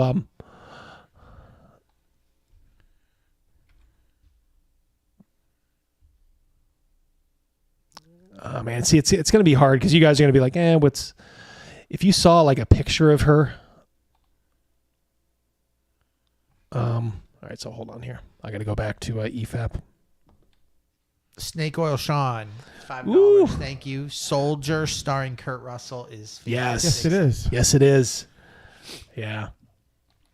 That's in the same universe as the Aliens, yeah, we were actually talking about that. Blade last Runner. week, right? Yep. Yeah. So that's her, man. All right, so hold on one second here. So we'll go Heather Antos.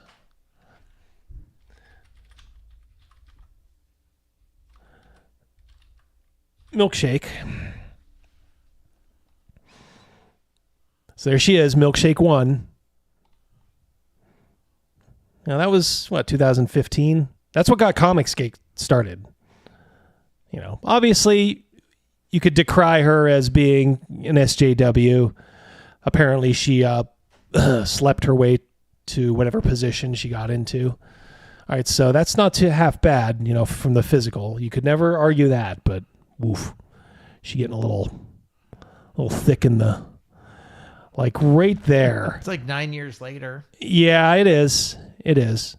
But, and you know what? But I have no sympathy for her because she is such an awful human being. Heather Antos is an awful, awful human being. I have no problem calling her fat, even if, you know, she's not that fat. I mean, she's a little thick, but if it hurts her, I'll call her fat. What's Sharky saying? Why is Mercer telling the party members what they think and feel? Yes, as Double D says, the character should be expressing. Yeah. Well, it's a perfect lesson for budding DMs. You can't rob the players of a good moment like that. I always remember before Doctor Who went terrible, David Tennant, you know, his death, when he, they were kind of discussing what should happen, you know, during, you know, his when he regenerates into Matt Smith. And I remember seeing a behind the scenes thing where it's like, should he cry? Should he do this? Should he do that? And he ended up just saying, like, I don't want to go. And then boom, he was Matt Smith, which was the perfect way to do it. I remember one of the things said was, if he's crying, you're robbing the audience of that. You're supposed to cry like for him. You know, like Subadai, like he's Conan Cimmerian. He won't cry. You know, Right. So I cry for him. Right. You know, but yeah, you got to kind of think about these things in ways that maybe you're not used to. So yeah, so if you, in that situation in Doctor Who, if Doctor Who's crying, well, now you're just kind of watching the character cry, and you may tear up a little, but it will rob you of something on the back end, if you think about it. And that's exactly what Matt Mercer was doing by being a camera hog and, you know, just doing a little bit of, I would say, substandard DMing. Well, I think any dude that is caught crying is not a dude, man. Dudes don't cry. I think there's some things you can cry. You should cry over. Yeah, I do. There's some there days are. I cry. Yeah, there's Life makes me cry. Yeah. Now look, should you do it publicly? Better be something worth it. You know, if you're tearing up over a movie, you know, there's nothing wrong with tearing up like over like Brian. We always say Brian's song. Brian's song. There's other. Yeah. You know, but you know, you maybe tear up and then like, I got to go to the bathroom, excuse me, or just don't say anything and just go up and take care of business. I'm a full believer in that. Some people will say like, oh man, you know, you should be totally emotional in front of everybody. And I'm like, I disagree with that. Yeah. Like you can't, there's times when you may have to be, but you know, you don't want to be crying at the drop of a hat, because honestly, your wife will lose respect for you. I'm just talking about guys here. your kids might, I don't want to say lose respect, but they may look at you a little different. They got to know that it's got to be something big that makes dad cry. Right. Or, or hubby, cry. I would think that in our life, in our personal situations, at my house, if I cried when my Aunt Treese died, that's the closest person that I've ever been to that has passed away. So I cried at her funeral, and Sophia could tell that something was really wrong because I was physically upset. But in another respect, I have a very, very high tolerance for pain. So if I say that something's hurting me, like I have a headache, or man, my ankle hurts or whatever, my kids, Carrie, even you guys know something's really wrong. Yeah. If Crazymouse is saying like he's in pain, like something's up. In fact, so much so that Double D, it was you and Gavin that said, I was talking about a headache before, and I don't take medicine for headaches. So when I say that I have a headache, you guys have often said that you think I might be actually having a migraine, where other people, migraine would be debilitating. But for me, I kind of like fight through them. But in the mornings, and I'll be like, man, I just don't feel good. I'm going to go back to bed. Well, something's up. Yep. Now you don't take like Tylenol or anything, because there was a point in your life where you were I was overdoing it. How many were you taking like a day? Like, I mean, if I said 30, it'd be around. It'd be in. But I would say probably I maxed out 24 to 30 a day for a broken tooth, and I just started getting so addicted to it, and it started hurting my stomach so much. So I was like, I have a very addictive personality, so like I just was like, I don't take them at all. So I stopped taking Tylenol altogether. Yeah. Yes. Yeah, DJ Oops, Widget. Yep. Yeah, sorry. That's not an jumped on exaggeration either. Like it was really up there. Yeah, And Mouse never exaggerates. So you got to know when he says it's 30, it was 30. He doesn't exaggerate over anything. That'll mess you up inside. It did. It hurt. It was really hurting my stomach. There's times where I've had almost a migraine, so I take 3 extra strength at a time to knock it out. And there was one time where it just didn't do it. I'm like, shit, I got to do it again. So I took some Advil in between, and then took 3 more. And it felt like my esophagus was just like had an ulcer in it. It was so bad. Eden's the 20 to 30 Tylenol. Do you still have a liver? That's exactly what the dentist was saying, that I could have done some serious liver damage if I still was doing it. So I did it. The 20 to 30 was probably for maybe like a week to 10 days until it was done. Night, Bob. Night, Bob. Yeah, it's a good thing you stop. It's kind of probably like smoking. Like you stop it early enough, like your body can probably adapt and recover. But every time I've gone to the doctor, they've never commented like your liver's discolored or nothing like that. See how that foie gras tastes. The mouse foie gras. Yeah. Fatten that liver up again. All right. Well, let's see. We got still got a nice audience here, but I'll tell you what we're gonna do. We'll let those of you not into the our live play. I'll be lecturing these guys on what heroism is, or what villainy is, as they shanked poor Goran last time. Well deserved. Yeah, well deserved. Yeah. So we're gonna do that. So those of you that want to stick around for just a little live play, we won't go too late. The boys are headed to Port Prospero, I believe, and we will maybe just have them get off the boat and do a couple things with the lovely Aurora. But for those of you that want to bug out now, that's fine.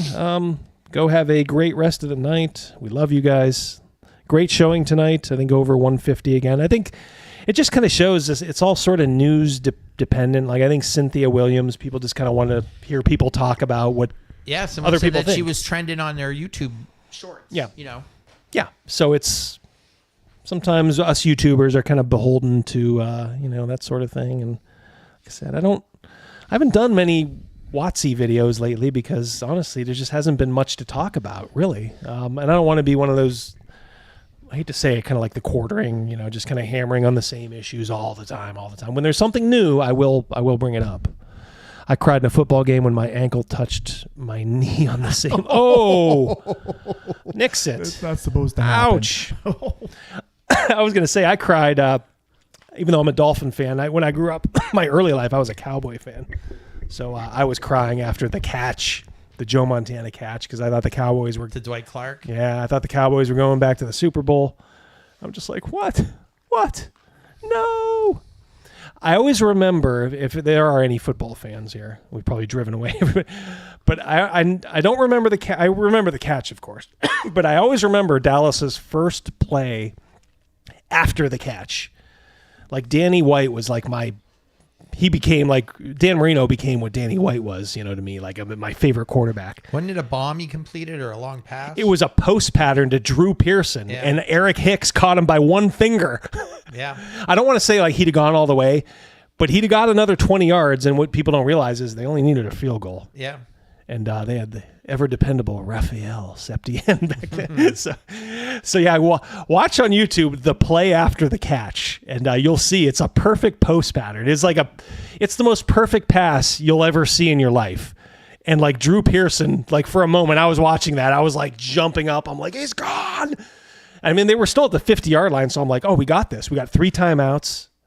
It's at the 50, like the done deal. And then like, I think Jim Stuckey like caused a fumble, and that was that. So so I did cry after that game. I was like, no. Come on. I was 11 years old, guys. Get money on it. Yeah, it was. All right, guys. Yeah, Nixit said I pulled a Joe Theismann. Sounds like it. Oh yes, yep.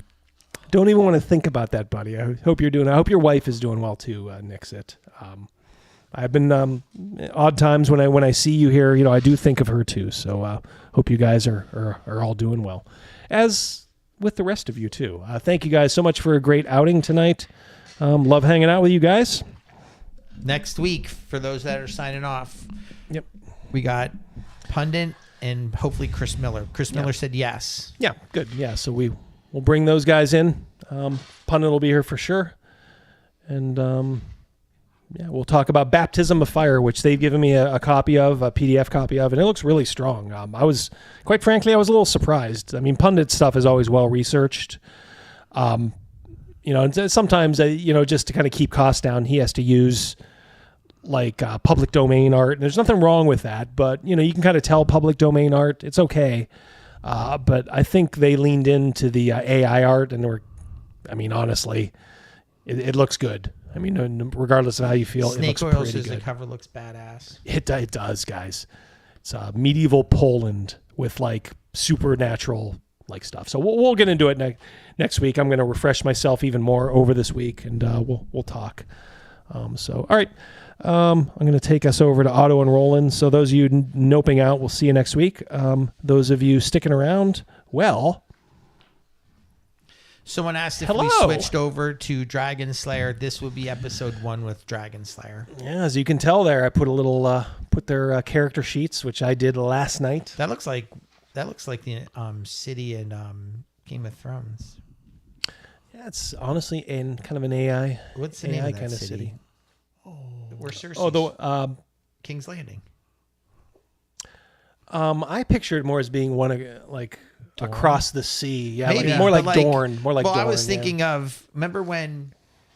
I see what you're saying too. The guy with the Jaime Lannister and Bronn were training, wasn't it by the water? Yeah, and stuff? You're right on, because they do have kind of red cliffs around. Yeah, because that's where the Red Keep comes from. DJ Widget's with me. King's Landing. Boom. That's Thank right. Yeah, King's Landing. Yeah, I was just kind of like, hey, just give me a. This will be sort of a quasi Port Providence. There'll be a lot more behind that that you're not seeing. So who is the best looking girl? While we're getting our shit together, who is the best looking girl on Game of Thrones? Shay. I like. You know who I liked? Marjorie Tyrell. Yes. Yeah, she was good too. Yeah. I liked Shay. Oh no, wait, not Shay. I'm sorry. Who was John's? Ygritte. Ygritte. Yes. Yeah, she's saucy. she. I like that alabaster. That alabaster skin is okay with me. You ripped my pretty dress. I'll blacken your eye, Jon Snow. Hell to the yes. Thank you, Surly. We got an Amelia Clark. We got a Natalie Dormer. Yeah. Yeah, it's funny how Amelia Clark is like, she went nude like the whole first season, and then when the show finally caught on, and she realized like, gee, I have him over the barrel now. We have a hit on our hands, and she's just like, guess what? No more nude scenes. Yeah. And they're probably like, okay. Got to respect that a little bit, playing her power hand. I actually kind of liked Amelia Clark. I thought she was kind of Overkill's on the same page as me right now too. Oh, the same page as us, because you said Natalie Dormer as well. Yeah. So guys, we did switch over, and nothing wrong with Dragon Bane. I'll probably slip between the two. Yeah, we're doing Greg's game. I kind of switched over the characters as best I could. Otto is a second level thief. Roland is a second level fighter. What you have to know about Dragonslayer is it's pretty kind of like an old school D&D. Greg has talked about it time and time again. It's kind of between first edition and basic expert. So what Roland can do, if these guys ever get into a proper like fight with like a bunch of people, he can cleave if he drops someone. So you guys keep me on my toes if we forget that. And of course, Crazymouse, Otto is a thief, and if he can backstab somebody, it's easier to hit and double damage. But this is a real kind of deflationary game. Like these stats are not inflated to show you how much. Roland is a second level fighter, and his base attack bonus is 0. He doesn't get his first +1 to base attack till next level, I think. But he gets a strength modifier, just as Otto gets a dexterity modifier. Surly agrees with you, Double D, the crazy redhead wildling girl. Yeah, you grit.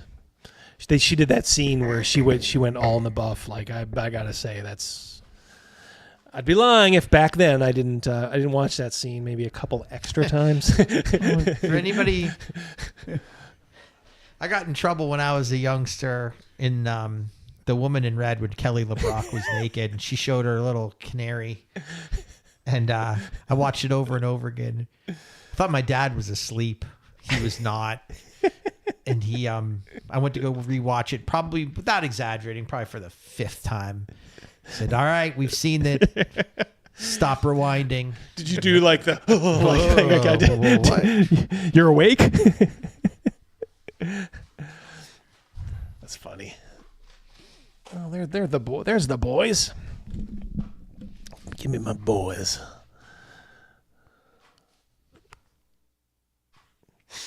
All right. Tell you what. I will also turn on an overhead here. All right. So last time, the boys are on their way to Port Prospera, actually. I might have mispronounced it before. Port Prospera. And they're trying to escape a little bit.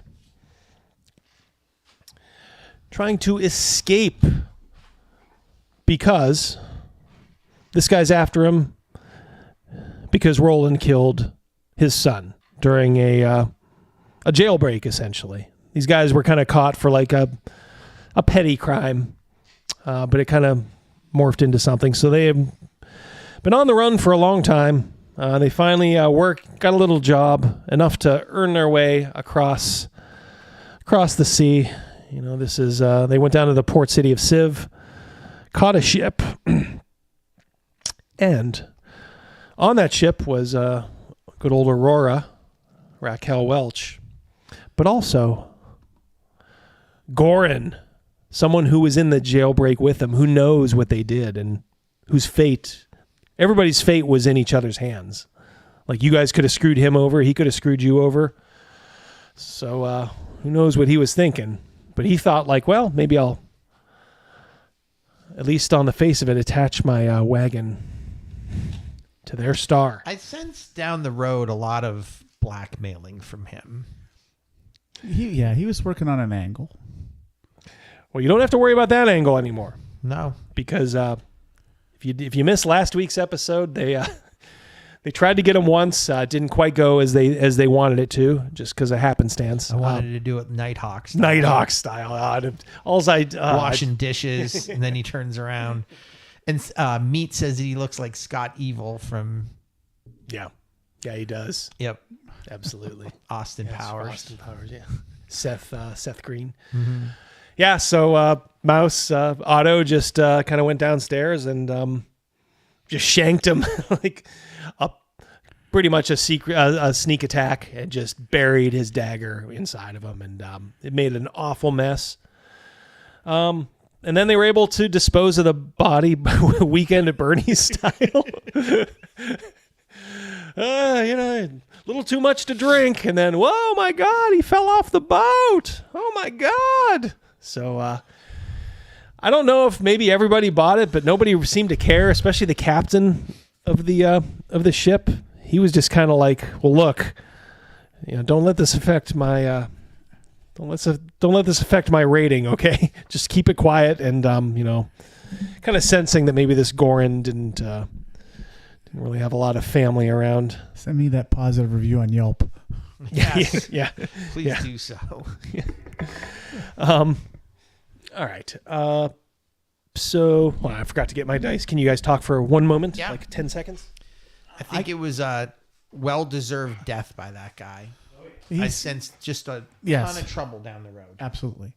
He made the comment about that woman not being a problem anymore. He admitted killing somebody else. He sealed his deal. Yeah, he killed the whore that he was traveling with, who was also in the wagon.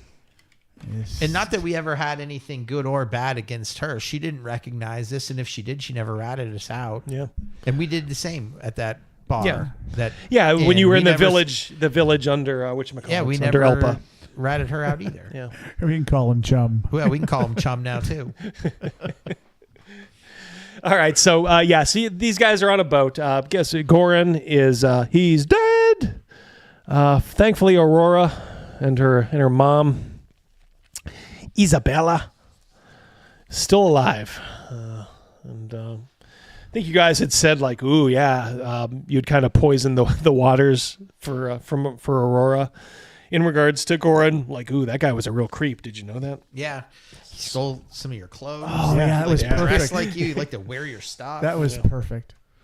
Trying to explain why it was missing, or even if she noticed it was missing. Said he was identifying as a female now.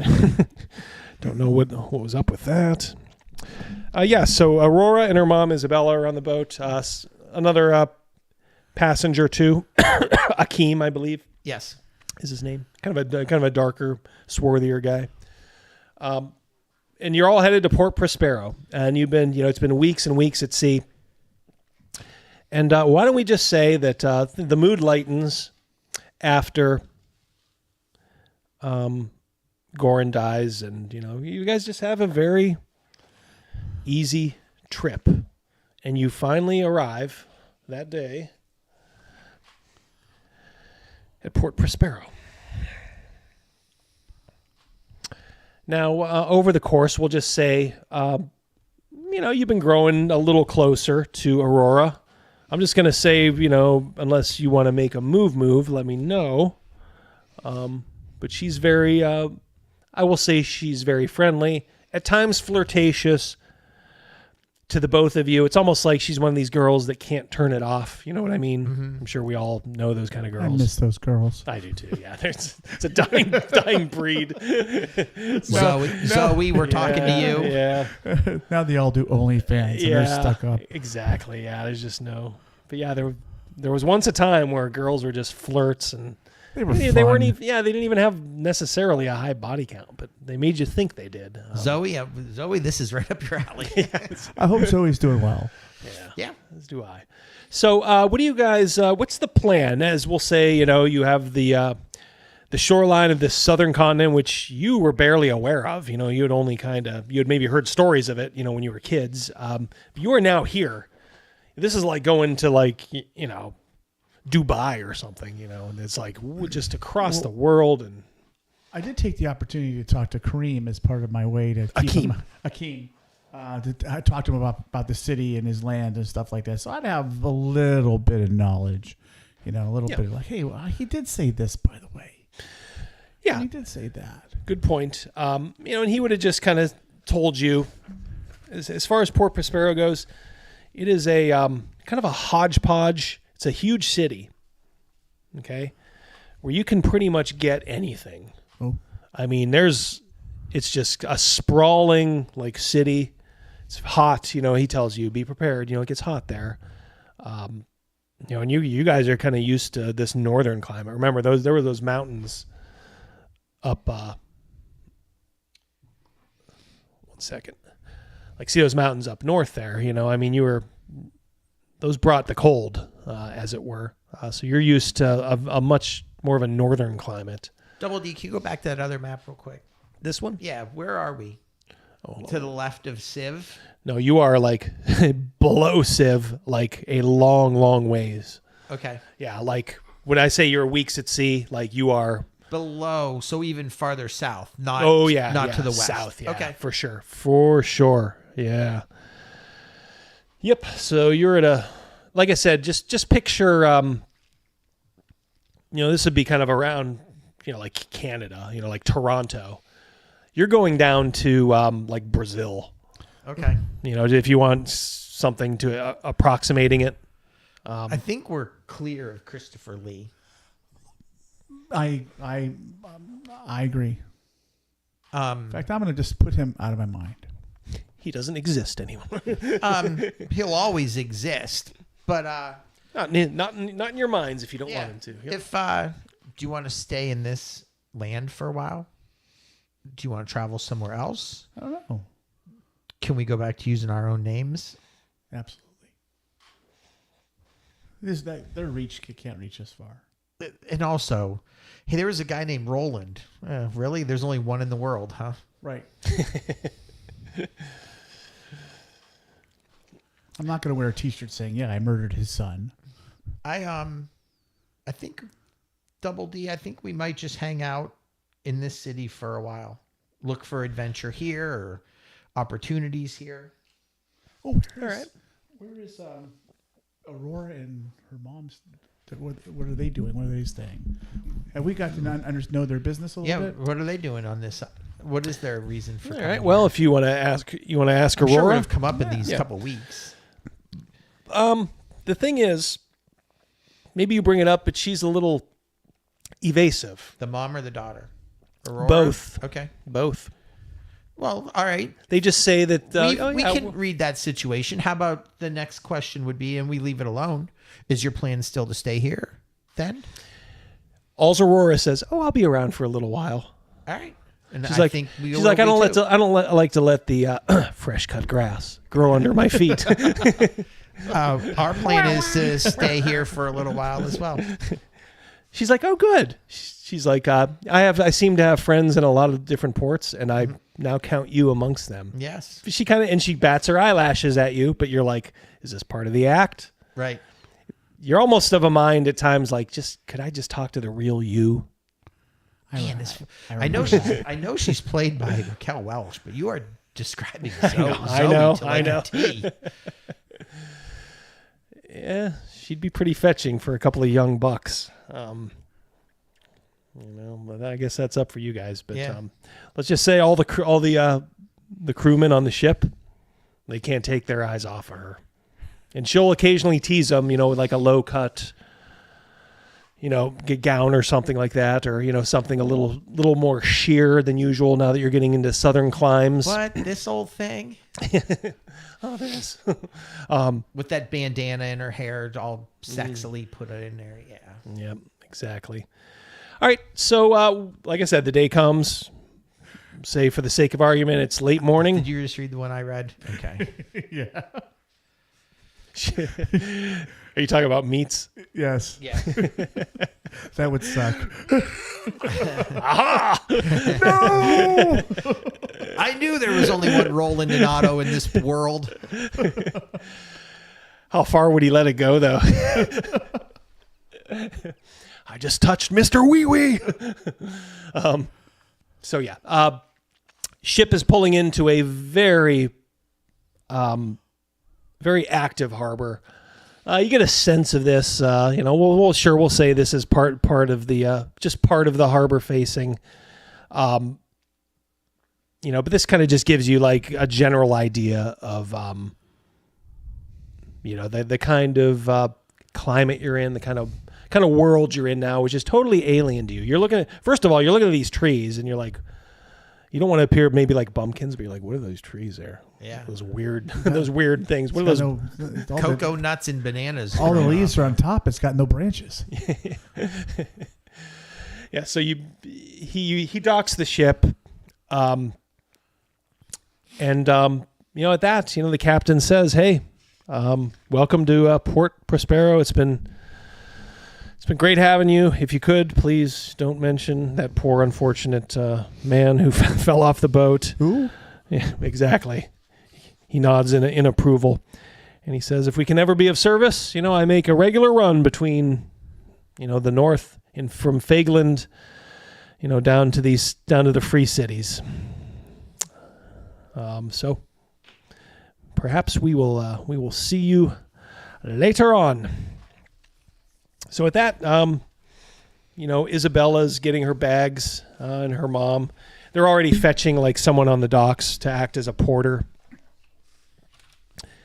And boom. You're looking at each other like, damn. Everybody's like almost like going by, excuse me.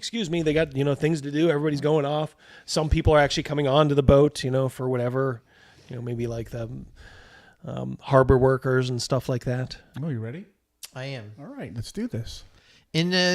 Following the crowd into town. Yeah, and there is a slow, steady, because you're not the only ship that's kind of arriving or kind of debarking right now. We'll say you kind of go up. Maybe this is the way in. Yeah, why don't we just say this is the way in? It's an AI generated, but who the heck cares? We'll say this is an old building here that you're looking at, that big one. Okay. And there is winding steps. And, keep in mind, this place is just filled with people. If you can just kind of fill in maybe some of the blanks that, the AI didn't catch. There'd be, of course, a true harbor here, and docks, of course. But once you get off, you kind of wend your way through this massive building, following just the eddy of the crowd. And you're just noticing just this vast space. And it really doesn't seem to have much of a purpose. Occasionally you'll find vendor stalls through it. But you can see at the far end of this, and you'd be looking, through that whole building, you can see lights coming through the high windows and the low windows. And you can catch like movement, outside on the ground level. So it's almost like you're approaching something like, what is this? What is this? This place has hundreds of windows. Yeah. You're not sure what purpose it served in the past. It doesn't seem to serve much now other than just like I don't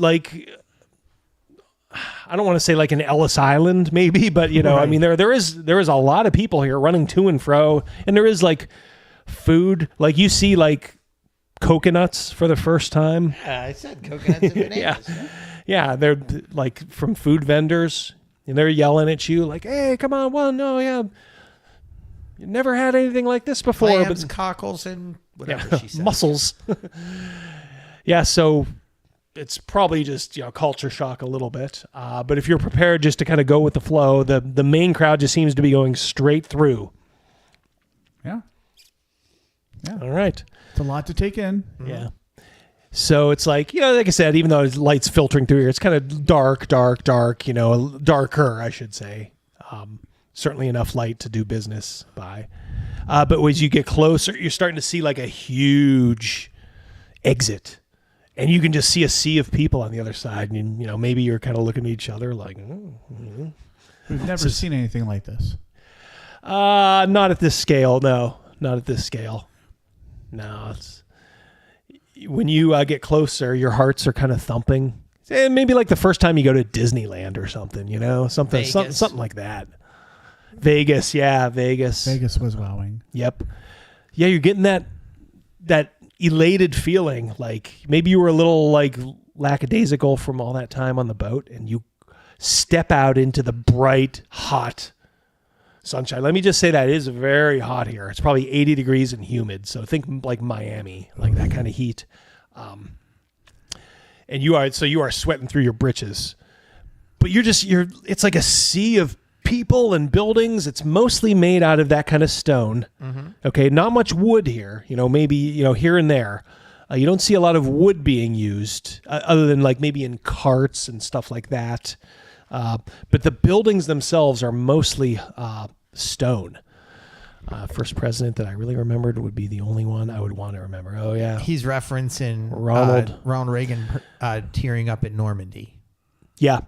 God, yeah. What a time. It's hard to explain to people that didn't grow up then what a great time that was. I'm covered because a lot of people were like, oh, Reagan's, this, that. I love Ronald Reagan, man. It's probably because my dad did.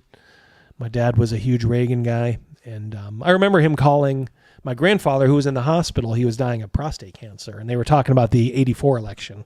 And my grandfather died shortly thereafter. And he's just like, yeah, America doesn't want to go back anymore. I remember my dad specifically saying that. And should ask my dad if he remembers that now, because we have gone backwards quite a ways. But yeah, great president, Ronald the Great.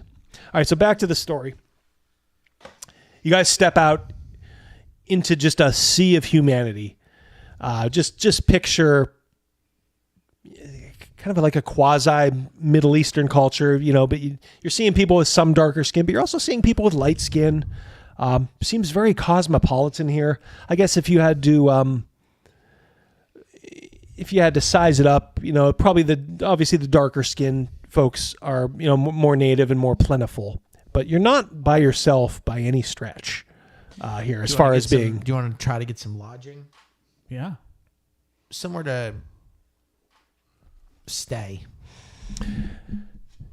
You're going by all of these, like stuff is being shoved in your face, like the slappies in Vegas, with the escort catalogs. Like you're having stuff like shoved in your face, like fruits that you've never seen, some that don't even smell that good. You're like,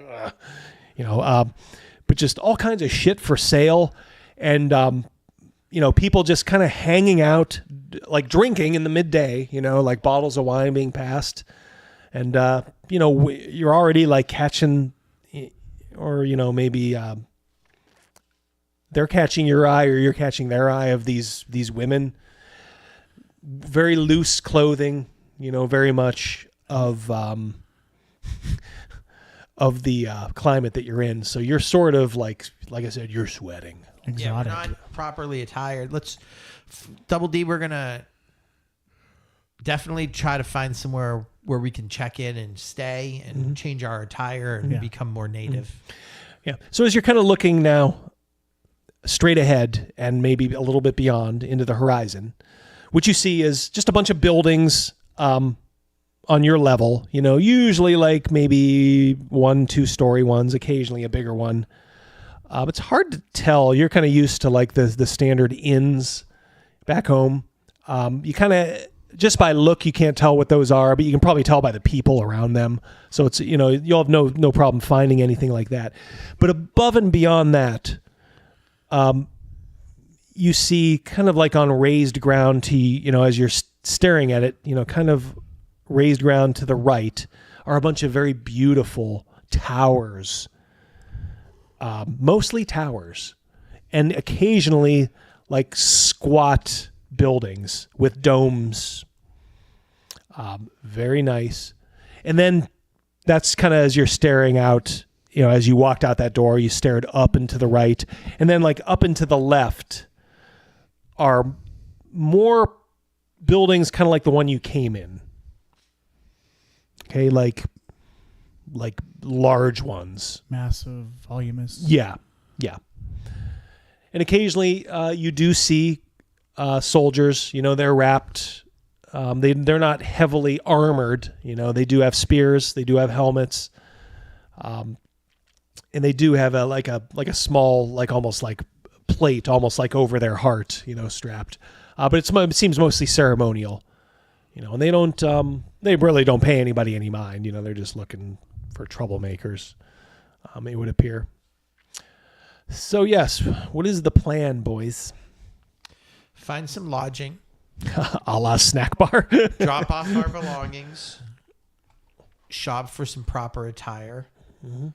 And then we'll mingle in the city, look for opportunities or some form of an adventure. Sounds like a plan to me. Yes. All right. Oh, as we're walking, you see the soldiers obviously with their spears and whatever. Is there any other people walking around with weapons? Yeah, Okay. yeah. There's people armed. Right.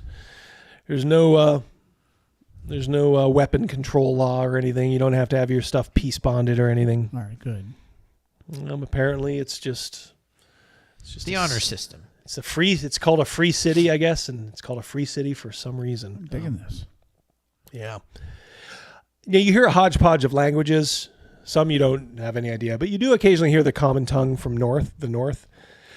And you can kind of piece together. Sometimes there's almost like a combination of the two.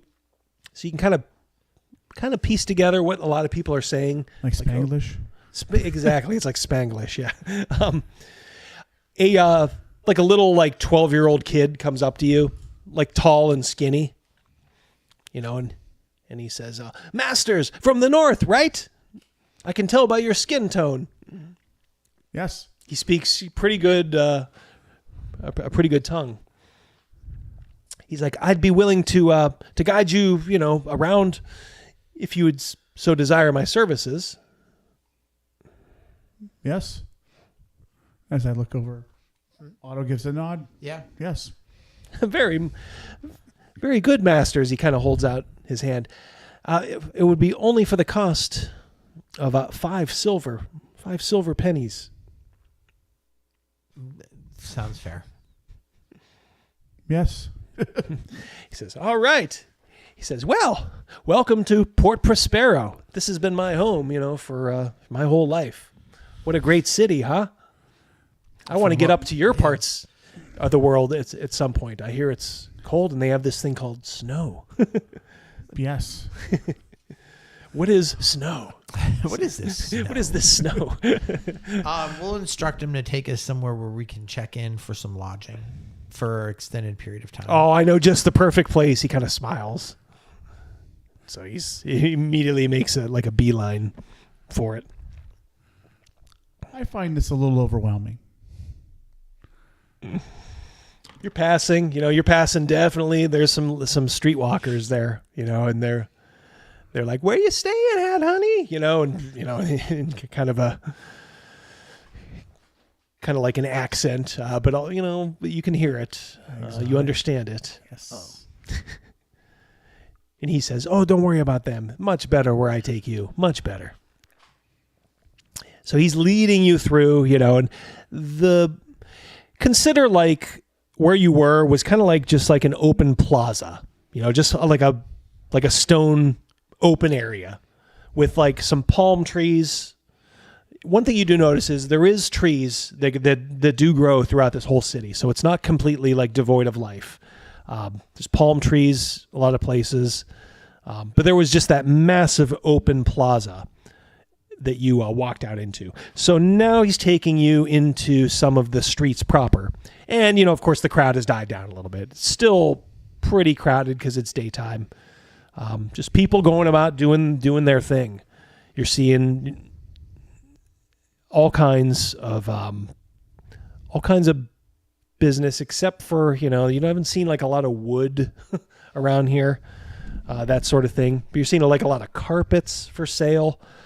A lot of trinkets, and a lot of like powerful like spices. They're telling you like, hey, come here, new to the city. You want this on your food? You want this on your food? And the tout stops.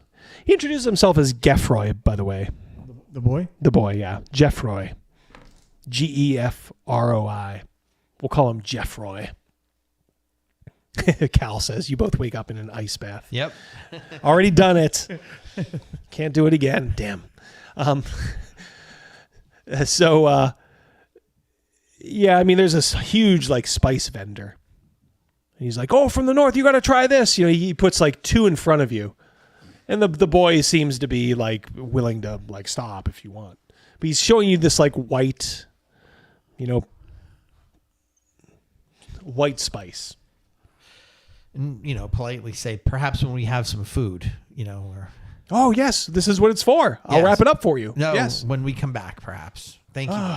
Okay, but I'm only here until the sun is up. Okay. And then you have to wait a whole night. And you will have dry, bland food for the night. So the Jeff Roy says, "Oh, come on, there's plenty of him.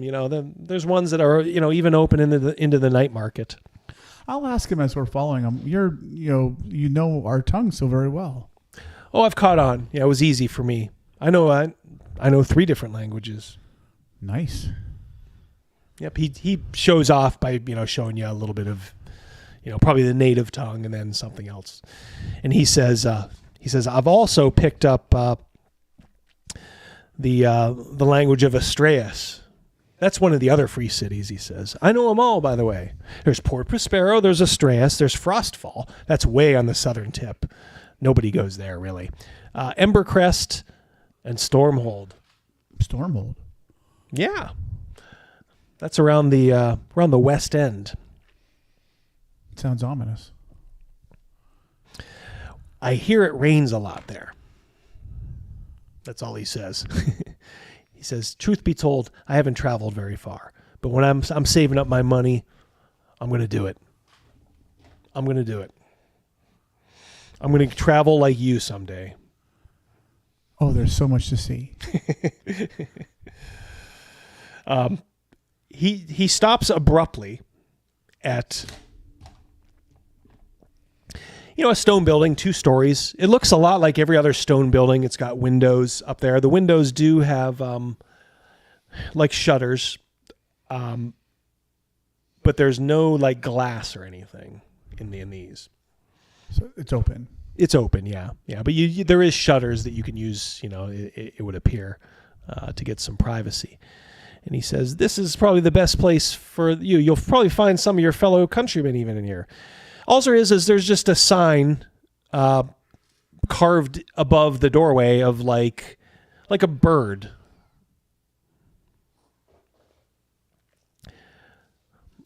Like a colorful bird. You can tell it's been painted numerous times. It's still fading, though. Probably has to be kept up.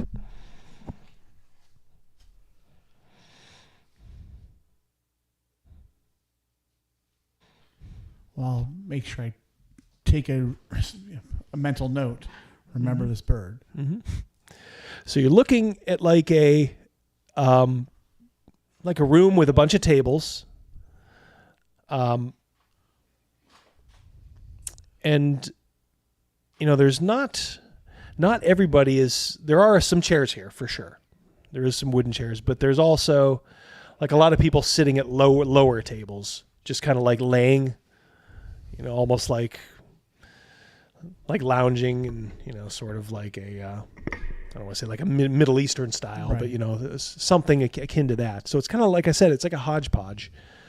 There's no true like bar or anything here, but you do see people eating, and you do see a large door, and you can just hear like things clinking and clanking back there. And, it does look like they have food here. In fact, you're looking around. A lot of natives. You see a couple of people look a little pasty, kind of like you guys. Jeff Roy says, so I would recommend here. This is a great place and not too, it's not too expensive either. Does this place have a name? Well, it's the, did you not see the bird? Yeah. It's just. Yeah, well, it's called a couple different names. Maybe just he's like thinking like, oh, maybe just like colorful bird. Okay. Colorful bird in the Prince's Quarter.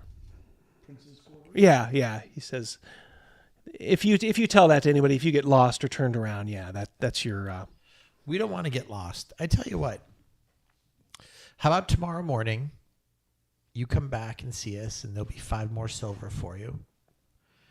And you can show us around tomorrow. Sure. Tonight we check in, unpack, buy some new clothes, and eat. Yeah. All right. And come back tomorrow in the morning for breakfast. With that, he says, "Of course, I will." Are you sure you don't want anything more tonight? No. Yeah. Okay. Snake Oil just gifted 10 double. Is that 10 more? Damn. Good Lord, that better not Very, be 10 very more. generous. Thank you. That's 10 more Snake Oil. I tell you what, man. Very, very generous. You are a very, very, very generous man. We got Matthew. Thanks to your largesse, Matthew is now a member. Brian, Curse of Yig, Govier, Brett Elliott, Diane Lodnier, Manders, Nightwolf. Ooh, I haven't seen Nightwolf in a while. Coram, Charles Anderson. Thank you so much, Snake Oil. I really appreciate that. That is, hardcore fans like you. You, Howard Hughes, DM James, all you guys, like Chris, all you guys that super chat. Yeah, I talked to Mrs. D. We're going to do a member-only stream because it seems like we do have a decent number of members now. So Mrs. D and I are going to do a member-only stream coming up here soon. We'll probably just be playing a game or something. We'll chill and relax and talk to you guys. Maybe I can even convince her to go on camera. So we shall see. If it's for members, she probably would. I don't think she'd want to do this for everybody, but okay. Thank you very much, Snake Oil. Mucho gracias. Yeah, so one thing you do notice, though, the kid, that Jeff Roy says, okay, I'll be back tomorrow, just at breakfast, Yep. But then he, goes and disappears into, I guess what might be the kitchen area or something. Yep. So he owns it. So it's family. Well, he comes out, and you can tell he's just pocketing, some more money. And he says, all right, friends, I will see you later. And he hustles out because he's got places to go. He's like a gig app worker, of this place. He's already on to his next thing. And somebody does come out, kind of a bigger, darker skinned guy. Yeah, like cocoa skinned. He says, oh, my friends, I'm Kala. What can I do for you? Would you prefer something to eat? Perhaps a place to lay your weary head? Both. Just off a boat? Yes. Oh, yes. Well, I have just the thing for you. I tell you what. He says, I have a suite available. Doesn't come up very often. You guys hit it just right. Only 3 gold crowns. For a week? He says, oh, a week? Have I told you what this comes up with? No, this would be for a night. But you will get your dinner, free. You wouldn't have to pay for that with a riffraff. No. You could even have it brought up to you. And I will have Kala. I'm sorry, he's Kala. Cora. He says, she will, how does he say this? Well, we're not interested in somewhere where we can unpack tonight and then have to repack tomorrow. So how about just a regular room that we can have for But he says this does not include Cora, who's going to be your own personal concierge. Nope. Again, somewhere where we don't have to repack. We want to stay for a week to 10 days. So we'll just take a regular room. Well, okay. I understand. Yeah. Why get us excited about something that we can't have tomorrow? Very good. He says, well, I do happen to have a couple of separate rooms. It's 5 silver pennies per. I suppose if you were really short, I suppose you could. Is 10 silver 1 gold? Yes. Okay. Yep. So 5 silver a night. So if we gave him. So 1 gold a night if you guys wanted separate rooms. Yeah. So let's give him 10 gold and we have 10 nights. Yeah. Done. He says, done and done. You know, he has somebody go prep. He says, prep the rooms for these two, blah, blah, blah. He says, all right. He says, well, now will have to pay for your meals, but I think you'll find this is very low cost, you know, good food, you know, have a seat anywhere. Someone will be around to see what you wish. So somebody comes over, some chick, she looks like she's about 13 and she just rattles off like everything they have. And it's hard. She's just saying it like so fast and so quick. Like you have no idea what she just said. Right. I'm not stupid, but maybe I'm not that bright, but I tend to look at Otto a lot like, Otto, what the hell's going on? You've given us a menu, but all we want right now is to go up to our room, and we definitely want to buy new clothes before we even consider eating. Yes. All right. Yeah. She says, we appreciate the hard sell on this food, but our goal is to not eat right now. That's what we tell her. She says, okay. And then as you're getting ready to go, that Kala, the owner, or you think might be the owner, at least he runs it, says, okay, well, your rooms are ready. You know, when you come back, they will be all ready for you. Go, explore, have fun. Blessings of the maiden upon you. All right. Yeah. All right. So you said you want to get clothes? Yes. Oh, yeah. Well, tell you what, if you go back to that plaza, which isn't, you know, you can definitely find your way back there and back here. It's kind of like a straight shot. Yeah, plenty of, you know, clothes vendors in this huge bazaar. It's kind of just sprawled out everywhere, though. But you did notice a couple. Yeah. Definitely do that. All right. Why don't we just say,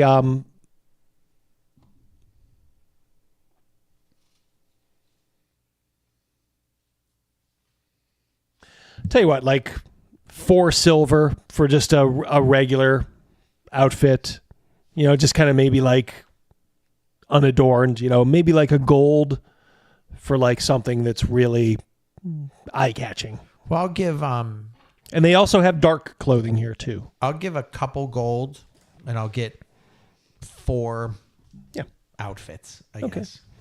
Any particular color scheme? Something that blends in. Okay. You know? Well, a lot of it is like lighter colors, but like I said, they do have some areas with darker colors. Mostly lighter colors to blend in. Okay. Although an outfit in the darker would look good. We're gonna tan up, so we're gonna be good. Give him 3 gold in copper, says Nixon. Surly says you guys are gonna get rolled. We'll see. We shall see. All right, so consider that you walk around for a while. You get these things tied up for you. Each outfit is like tied up in like string, but you do have, you know, stuff that you can carry. And that comes with footwear as well as sandals or whatever. Yeah, you can get. We'll say that's included too, like soft slippers, you know, sandals, stuff like that. It's Otto and Roland end up looking like Saudi princes. Overkill Joe saying there's no ninja outfit. I just for the record, I heard a lot of light colored. Any dark colors for you at all, Crazymouse? I mean, I'll get Otto? 2 and 2. Okay. All right, so they have like a darker blue and then almost like a black. Yeah. But the black is like, it seems like to be the only one. But it's kind of trimmed in red, you know, like a deep red. Okay. But yeah. Admiral Red. Yeah. All right, so you got a couple, and now what kind were you getting, Roland? You know what? I'm gonna get the same. All right, because it's simple. Yeah. All right. Well, you guys have it now, and you know it's still midday, so you can, if you just want to walk around, you know, just get a lay of the land. That's fine, or just tell me what you want to do. Anything specific, because all kinds of shit is for sale. Like mostly like food, fruit, spices. Lots of carpets, like cushions, pillows, masks, like little cloth masks that you can wear for, you know, privacy or whatever. In fact, you've seen a couple of people wearing them in the day, like out in the daytime. It must be all you can figure is like must be sweating. I'll buy one. I won't wear it right now, but I'll buy one to have one. I'll ask the vendor if they knows, you know, speaks our language. Why? What purpose does the mask? Oh, some people just like their privacy, sir. You know, he kind of says in broken common for you. A little change. Sometimes people just like to have fun with it. You know, and he points and, you know, says like, oh, as you can see, we have more elaborate ones. And there are some that are a little like designed. They have almost like a tiger skin one almost. Some have like feathers attached. Very stylish, very stylish. Women love it. I'll buy one just to have, but not to wear right now. One thing you see too is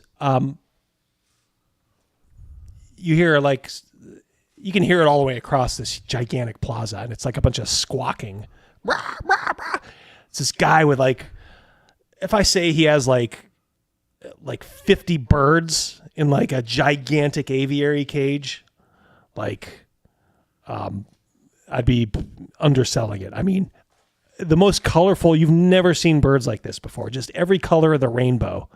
Like, what the hell? They're squawking. Some of them sound like they're talking, but you're pretty sure that's like you're just hearing things. Yeah, the guy just looks real, kind of almost like disinterested. But he pops up and, you know, slaps his hands together. Which one do you like? Which one you like? Which one you like? I got the perfect one. Perfect one. Hold on. And he goes in there and like a couple of them try to get out. He like literally like swats a couple of them. Get down. And he like gets one, and it's this beautiful like red, you know, mostly red, some white and black in it too. Puts it on his arm. You notice he has like protection on his arm. Look at it, just for you, just for you. He hand. He grabs your hand. No. He puts this damn bird on your hand, and this thing's like, rah, rah, rah. It's a gigantic frickin' parrot, dude. Rah, rah. It's like, easy to feed. I even sell you. I throw it in for free. Just 5 gold. A companion, a friend. Wings clipped, will not fly away. Always come back. No, thank you. Oh, you break my heart. You break his heart. 4 for this beautiful creature. Look at it. It's just looking up at you. Politely, sir, no, thank you. Okay. 3 and 5 penny. 3 and 5 penny. Lowest I can go. 3 and 5 penny. Oh, come on. Beautiful creature. Beautiful home. Beautiful man. It is. It is a beautiful creature, but not for me. But thank you. He shakes his head. Come on. I guess he doesn't want you. He's like laying it on thick. Well, I suppose we may have to find other uses for you. You know, they're very good too to eat as well. He like puts his arm in the cage and like closes it.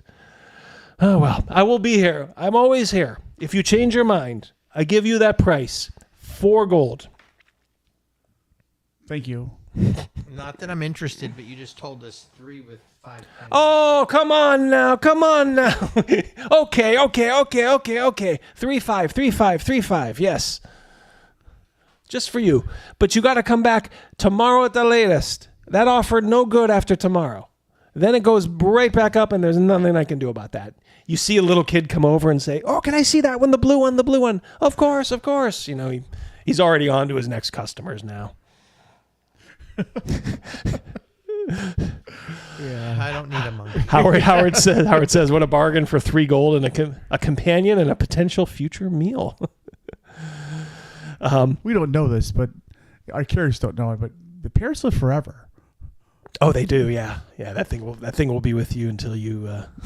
And they give it to my kids. I inherited my dad's asshole bird. Then you see, as Overkill Joe called it, down from that a little bit, bigger cages. And you're looking at this thing like, what is this creature? I mean, the easiest way to say it is, look, it's a freaking monkey. But just think of how you're... think of what you guys would think of a monkey. Yeah, this is like... Yeah. It looks like... looks like some monster that would live up in the mountains. Yeah. Then you see one jerking off in the corner. Another one throwing poop at it. Yeah, flinging the poo and the jizz. Yeah. So, yeah, but yeah, you just this one's not as hard to sell. He's just like, you interested? I am not. He just smiles and says, no problem, no problem. But these monkeys, they come right up to the cage and they're looking at you with like half human eyes, like they're just like looking at you. Siddhartha, dude, it was looking right into me. I mean, like right into me. Into your soul, yeah. All right. So, anything else you want to do, or can we just? Yeah. I tell you what. If you think of something, you can always come back tomorrow. But one thing you do here, and maybe we'll leave it here, as you're walking through, you hear somebody in front of you saying like, "Oh yes, there they go," and you see a parade, like a line of people in white robes with hoods pulled up. And you just hear the person in front of you say, steer clear of them.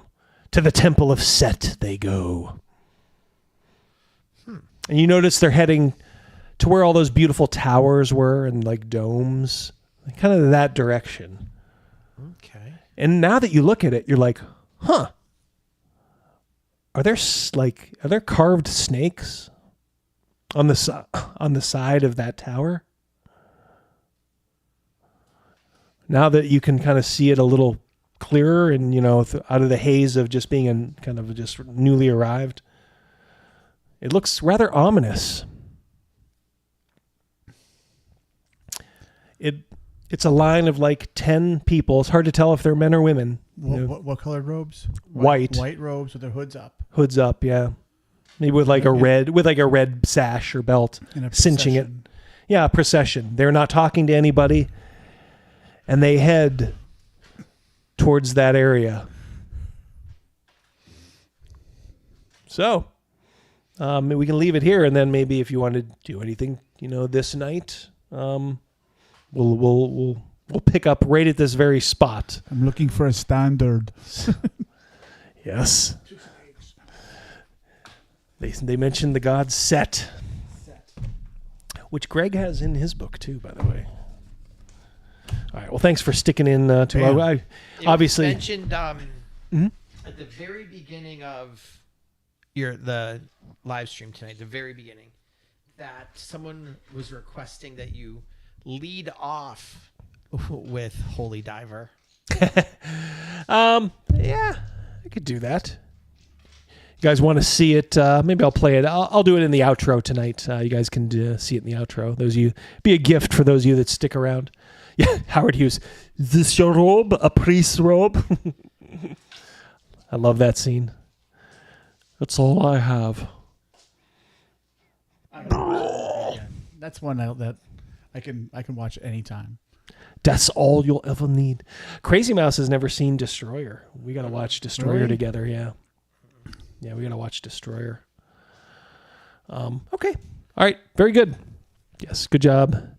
Thank you, Snake Oil Sean, for the memberships. Thank you, Howard, as always, for your kindness. And everybody else who super chatted. All you guys who chipped in a little bit. We're constantly amazed at how you support us. And we just kind of want to talk to you. It's still 60 people watching us. Isn't that weird? Like 60 people watching us just awesome. F around. Talking about monkeys jerking off and stuff like that. Like, yeah. I might have even made a video about that, Sean. Destroyer is the definitive D&D movie. All right. Let's and Cal, thank you so much for always being here. Always being here, Doc. All right, guys. It's past 10, so I'm not going to belabor this. I'm just going to hit the intro, outro. We'll give you a little holy diver. Until we talk next week, we'll have Pundit on. Remember, Baptism Fire. Hopefully, Chris will pop in too. Yeah, Chris did say he wanted to. Yep. And who knows? If I can sneak in a video, I just might. So, all right. Peace. Love you guys. Take care.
Gotta get away.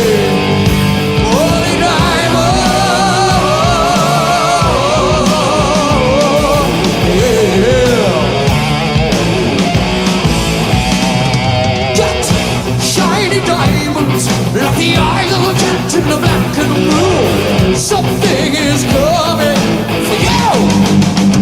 Look out! Race for the morning. You can hide in the sun till you see the light.